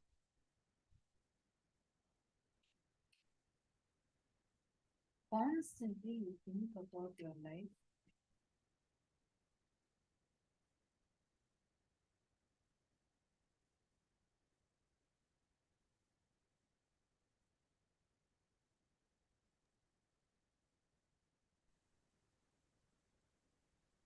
Constantly you think about your life either in a positive or in a negative way.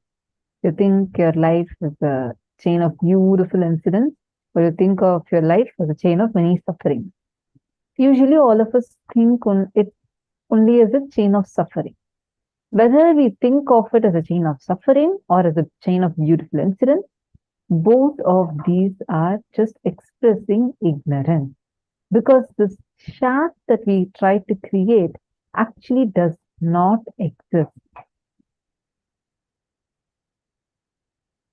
The experience of Asampragnata Samadhi. Can I request all the participants to take a few minutes and type out what did you understand as Asampragnata Samadhi? What is Asampragnata Samadhi? Whatever you have understood so far, please type and post. Yes, I see so many of you, you're posting your clicks. Wonderful. Now, please post the answer to this question. What is Asampragnata Samadhi?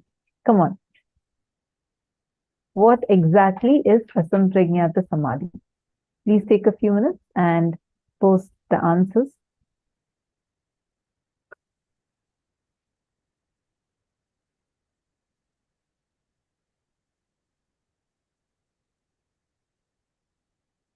Ma Nithyananda, Ma Meena Narayanan, Ma Dona, all of you please post. What do you think is Asampragnata Samadhi? What did you understand as Asampragnata Samadhi? Cessation of mind, okay.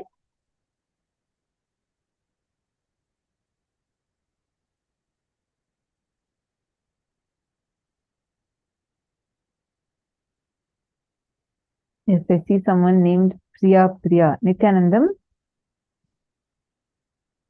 Can I request all of you to please come on camera? Actually, for you to the best experience of the program, it is not just listening to the videos, it is you interacting, asking questions, and that is the way learning happens. There are some of you here who have been very, very sincere. Like I can tell Ma Donna and Ma Goigia Lee, and we have Ma Candice, Ma Prithvi Prasad, and Ma Jia Song, Ma Chetana Patel. There are a number of you who have been here very, very sincerely, sitting throughout the day, like Ma Diana. There are a lot of you, of course, it'll be difficult for me to call out everyone's names. And I'm sure all of you, those who are sitting here and who are interacting, who are asking your questions and learning, the experience that you will get will be completely different from a person who has not been interacting, who has not been learning much at all. So I encourage every one of you here, stay throughout the day, don't miss sessions, and plus ask questions And I and also share your clicks understand. and experiences. Yeah, and I also understand that some of you want to ask in an anonymous way. You can post it as a direct message to the ID through which you're seeing us, the PSM Tech team.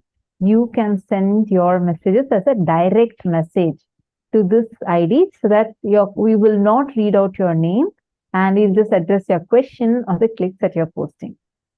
So if any of you want that, kindly let us know by posting it as a direct message to this ID.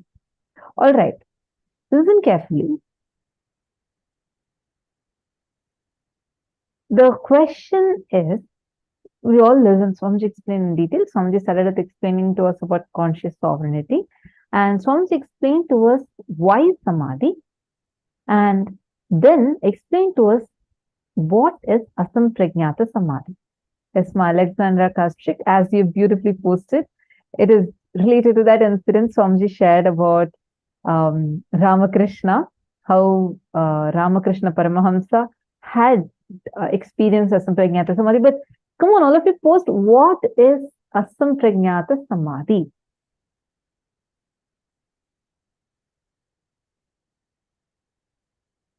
Okay, first, unclutching experience, peace beyond the form and senses, total unclutching, no attachment.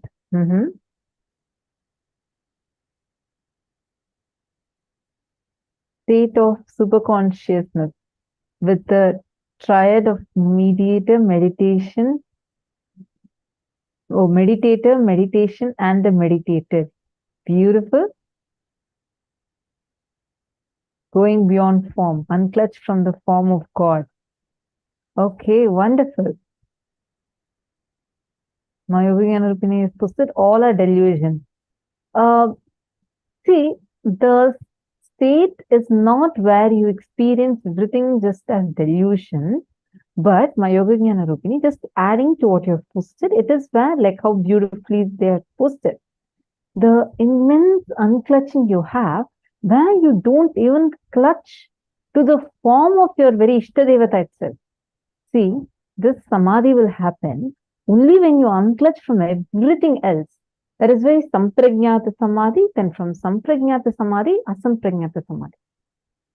Bhagavan Ramakrishna Paramahamsa, he was so deeply connected to Mother Kali. Actually, initially people used to attack him, abuse him, call him as mad, and attack him, target him a lot. That part, that whole thing, none of those things even touched Bhagavan Ramakrishna. He used to only feel like only Mother Kali is there with him, and all other things he just unclutched from the whole world.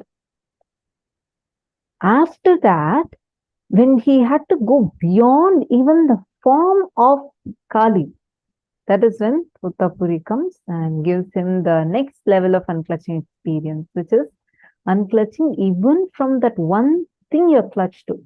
All of us, even when we do unclutching, you're still clutched to that one thought, saying, I am unclutching. Even unclutching from that is asampragnata samadhi, where you're completely unclenched, especially going beyond your form, beyond the form of you, beyond the form of the God or deity that you're connecting to. It's beyond all the forms. You should never see this samadhi does not manifest by, you should not start saying, okay, that's all, then I had to start unclutching from the form of God. No, you should start with unclutching from your form. As long as you're clutched to your form, you will have to do the physically connecting to the deity. Only after you go beyond your form, Bhagavan Ramakrishna was able to connect with Mother Kali like so beautifully. Literally from a stone deity, he was able to make her open her hand, remove the head from, actually if you have seen the Kali deity, you will know what Swamiji is mentioning about. And he was able to put the conch bangles and able to make the deity stand back again. That phenomenal experience, he was in that state already. Intense unclutching will lead you to asampragnata samadhi. First, you'll experience sampragnata samadhi. You'll feel like intensely, you'll feel only you and Swamiji exist, or only Swamiji exists. It'll be like such a deep feeling connection for you. And from there, you'll experience asampragnata samadhi, experiencing how the formlessness is existing. Today is the day where we experience Lingodbhava, the formless, in form is Bhagavan Lingodbhava. And that's what all of us are going to be experiencing today.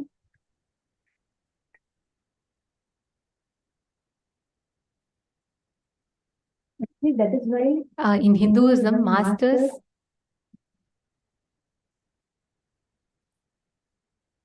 Sorry, yes. That is why in Hinduism, masters are called as the Simha Swapna, because that form comes and wakes you up from the form to the formlessness. That last form that you connect to reach the formlessness is Guru. So that is why even Guru is called as a Simha Swapna. Like that, sometimes there are nightmares which come, which wakes you up from the whole sleep, right? Similarly, master is like that. That Simha Swapna who comes and wakes you up from the dream or the delusion that you are stuck in. All right. Now, the space of Asampragnata Samadhi that we all exist in, that's our true nature in, we experience that every time you unclutch. So whenever you want to experience it, just unclutch. You are experiencing, you're awakened to the state of Asampragnata Samadhi. Now, all of us are going to be entering into the next session.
Let's enter into the power manifestation session.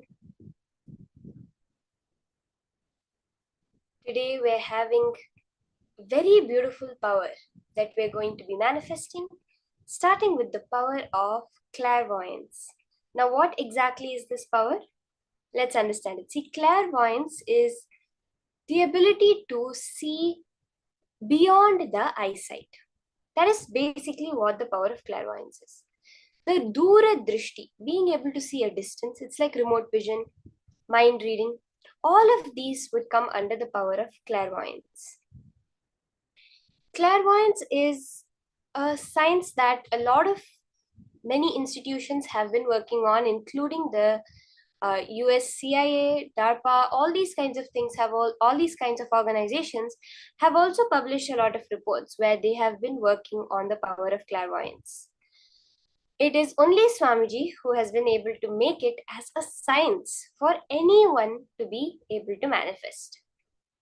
So are we ready to enter into this phenomenal power of clairvoyance?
Now, through this power of clairvoyance, we're going to manifest the power of mind reading first. We're going to start with manifesting the power of mind reading.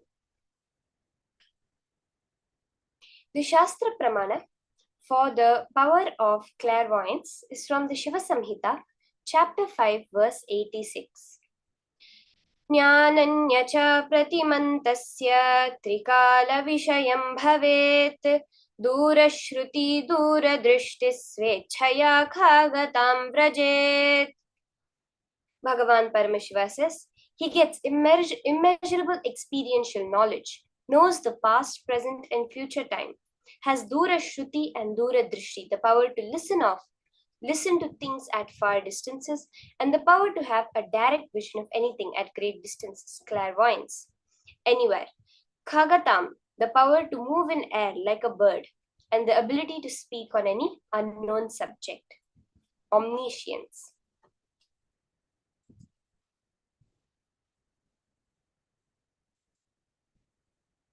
The Apta Pramana for this power is very beautifully demonstrated in the life of Sangha Siddhar. who was born in the mid-19th century to a Brahmin family.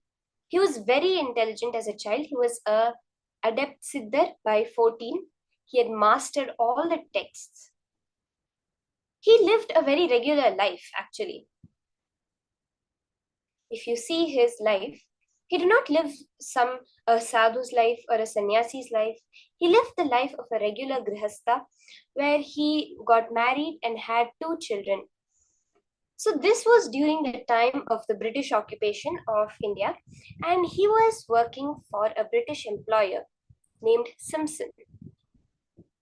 There are many incidents from the life of Sangasiddhar of how he assisted his boss. He helped his boss in many ways. Couple of such incidents is what I'm going to share with you now. The first one is where one day Sangasiddhar told Simpson not to sleep in his bedroom that night. He very clearly went and told Simpson, do not sleep in your room tonight. But Simpson didn't listen to him without any idea of the greatness of Sangasiddhar. He refused to listen to him and went and slept. In the night, Sangasiddhar got a couple of people, and when Simpson was sleeping, moved Simpson's bed out of the room while Simpson was sleeping in it. And immediately, as soon as he moved the bed out of the room, the entire room collapsed on top over there. So this is one incident from Sangasiddhar's life where he was able to demonstrate the power of clairvoyance. He was able to see what's going to happen is it's not safe, don't sleep there. And even though his boss didn't listen to him, he got the boss out of the danger in time. And another very funny incident is where there was a lizard on the wall in the room of Simpson, and he was going to have it removed from there. And Sangasiddhar said, no, don't do that. His partner is in Britain and he's coming soon. And the partner from Britain is coming soon. And Simpson was like, what? But he just left it. And a week later, Simpson received a package from his wife in Britain. And as soon as he opened the package, a lizard jumped out of it and climbed on the wall to join the other lizard. So these are just a couple of incidents, beautiful incidents from the life of Sangasiddhar, where he demonstrated this power. This is the Apta Pramana.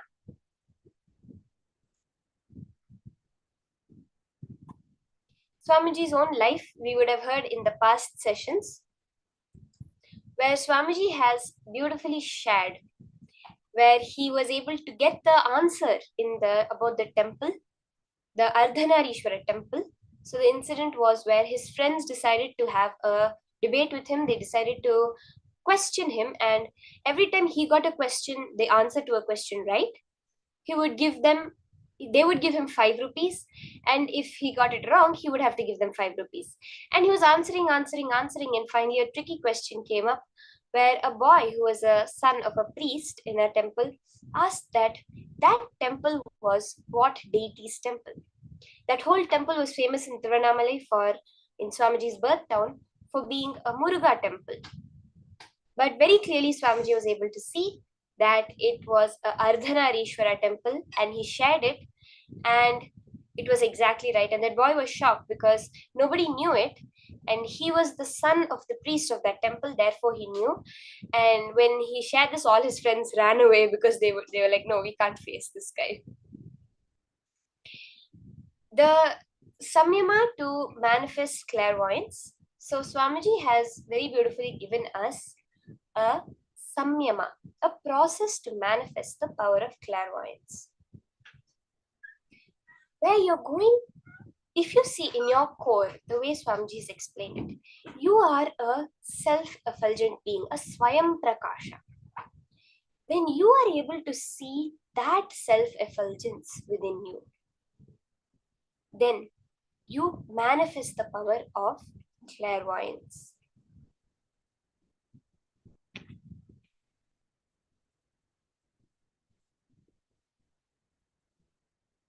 So let's go through the steps of the samyama very quickly. And during the process, during the manifestation, you will be doing the samyama and doing the manifestation.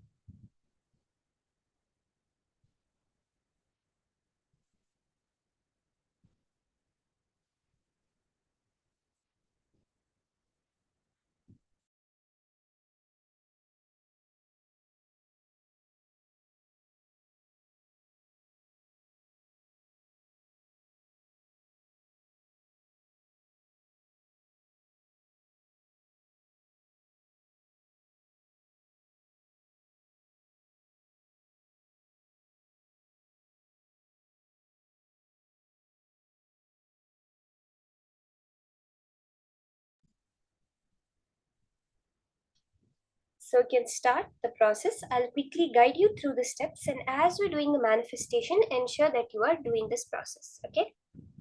So first, sit in front of a mirror and gaze at your own reflection. After some time, you will see the reflection losing its dimensions and parts. It will become like a lump of light. Just a lump of light. Where you will gaze at your mirror through your three eyes very intensely. You will see a light in the shape of an egg. This is the Swayam Prakasha, the Linga, the Angushta Matra Purusha, which is there within your being. Then all the attributes will melt down and you will see just a light ball in the mirror. So this is the first step.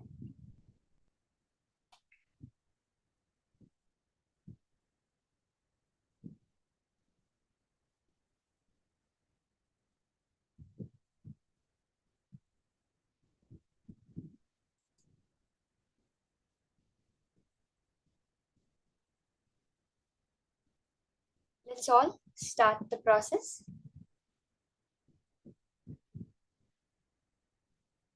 Sit in front of a mirror. Can I request everyone to get a clear, plain mirror?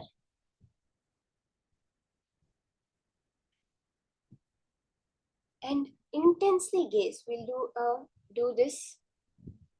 Madonna, you've asked, is clairvoyance the same as seeing through the third eye? Clairvoyance is one of the manifestations of the third eye, Ma. There are many powers Swamiji has explained that manifest through the third eye, like third eye reading, means blindfolded and you're able to read, the remote vision, body scanning, X-ray vision. There are various manifestations of the third eye. One of them is the manifesting the clairvoyance.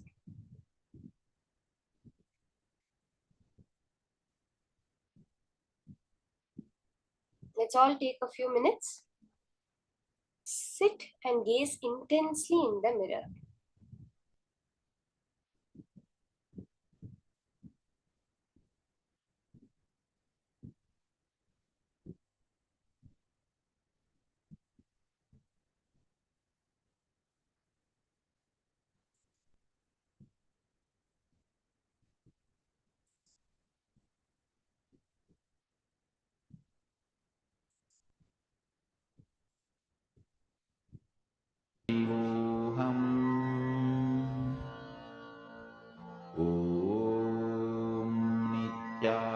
Nithyananda Paramashivoham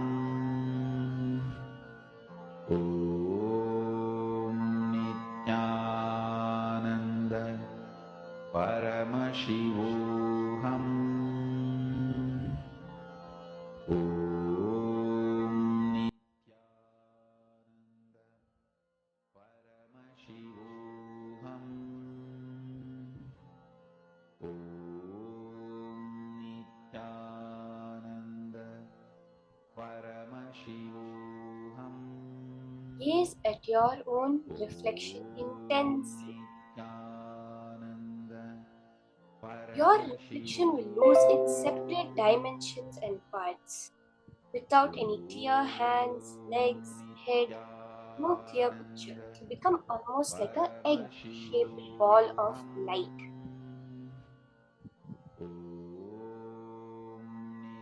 That is the being within you. Paramashivoham Om Nithyananda Paramashivoham Om Nithyananda Paramashivoham Om Nithyananda Paramashivoham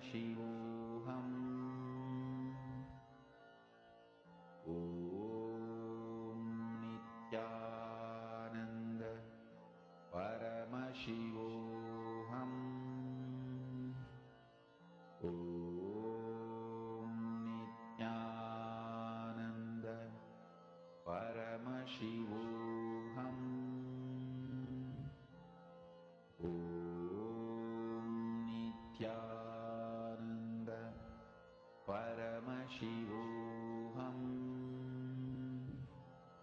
Om Nithyananda Paramashivoham. Om Nithyananda Paramashivoham. Om Nithyananda Paramashivoham. Om Nithyananda Paramashivoham. Om Nithyananda Paramashivoham. Om Nithyananda Paramashivoham. Om Nithyananda Paramashivoham. Om Nithyananda Paramashivoham. Continue to gaze at your reflection in the mirror. With that intense gaze on it, you will see the whole picture disappearing. Nithyananda Paramashivoham. Let your whole reflection turn into a light ball. Nithyananda Paramashivoham. Om Nithyananda Paramashivoham. Now, let's enter into the next step of this samyama. Once you are able to see your reflection as a pure light ball in the mirror, do samyama on that light in your inner space. Do samyama, put your intense awareness, all your being. Don't look any other way, just look only at the light ball. Contemplate on it. Internalize it. The first thing you will see, the subtlest thoughts and moods and happenings in your own system you will understand. Even physical changes you will be able to know at a molecular level. Let's take a few minutes to do an intense samyama on that light in your inner space. See the light in the mirror reflected in your inner space and intensely put your awareness on it. Om Nithyananda Paramashivoham. Om Nithyananda Paramashivoham. Om Nithyananda Paramashivoham. Om Nithyananda Paramashivoham. Om Nithyananda Paramashivoham. Om Nithyananda Paramashivoham. Om Nithyananda Paramashivoham. Om Nithyananda Paramashivoham. Om Nithyananda Paramashivoham. Om Nithyananda Paramashivoham. Please do the samyama sincerely. This is the direct technique, a direct process Swamiji has given, Paramashiva has directly given to manifest this power of clairvoyance. Ma Pinyujan, you can blink, ma, that's not an issue. If blinking happens, any natural process of the body, do not control it, but don't get distracted by any other happenings. Let your gaze be only on the mirror. No issues, ma, you can surely blink. Let any natural process of the body happen, but don't put your awareness outside of that intense light ball in your inner space. Nithyananda Paramashivoham. Om Nithyananda Paramashivoham. Om Nithyananda Paramashivoham. Om Nithyananda Paramashivoham. Om Nithyananda Paramashivoham. Om Nithyananda Paramashivoham. Om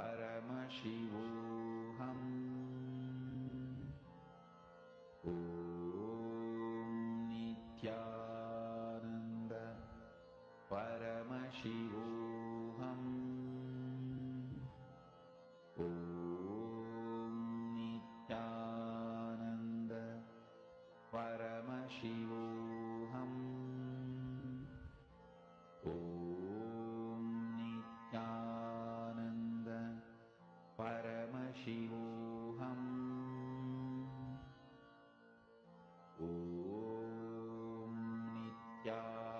Nithyananda Paramashivoham. Om Nithyananda Paramashivoham. Om Nithyananda Paramashivoham. Om Nithyananda Paramashivoham. Om Nithyananda Paramashivoham. Om Nithyananda Paramashivoham. Om Nithyananda Paramashivoham. Om Nithyananda Paramashivoham. Om Nithyananda Paramashivoham. Now, let's get into the power manifestation. Paramashivoham. We'll be first starting with the power of clairvoyance, mind reading, where you'll be able to scan the image in your partner's mind. So can I request all of you to pair up with a partner? Can I request all the participants, Ma Yan Yan Wang, Ma Motao, Ma Candice, Ma Ben Saunders. Can I request all of you to Maidela Skulin, Magokila Damodaran, all of you can now pair up with a partner to start the power manifestation. This samyama is a direct technique to manifest the power. So all of you will see how so simply when you do this samyama, the power manifestation happens. Ma Parvati and Ma Gwanel, Ma Revati, all of you can start pairing up with a partner for the manifestation process now. In the first round, we're going to be scanning an image which your partner is thinking of. So you can ask your partner to think of an image. So they can keep the image open on their phone. So that because you're going to be reading their mind, right? Usually our mind tends to get distracted. So you can ask them to keep the image in front of them. You're going to scan their mind and pen down what you're able to see. First, once you connect to your partner, you can explain to them the whole power manifestation science. Get their consent to scan their mind in this particular incident and scan whatever image they are thinking of. Some picture, it can be like nature, flowers, a person, any sort of picture, they can now just hold it in their inner space. As you're doing it, visualize yourself as a light ball, the whole samyama. Do that samyama on the light ball in your inner space. You sitting as Lingodbhava, as the being emerged from light, as the Swayam Prakasha, as light itself. When you sit like that, whatever is revealed to you, just share it with your partner. Are you all ready? We'll have a 7-minute round for this round of power manifestation. Spend 7 minutes and scan your partner and reveal to the detail whatever you're able to see. Reveal the colors, the shapes you're able to see, any designs, any details that are appearing in your third eye that Paramashiva is revealing to you. Share it exactly like that with your partner. Let's start. As you're doing it, do the intense samyama of the light ball and chant the Mahavakya, remembering yourself as Angushtamatra Purusha, as Paramashiva.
Very nice. I see Ma Adela Skulin and Ma Liang Shuma have started partnering up. Can I request all the others? Ma Revati S. Sukumaran, Ma Sumati, Ma Candice Wang, Ma Rukmini Padmanabham, Ma Parvati Sukumaniam. So all of you can start partnering up. Ma Gokila. You can find a partner within the chat itself and scan the image that they are thinking of, that they are holding in their inner space.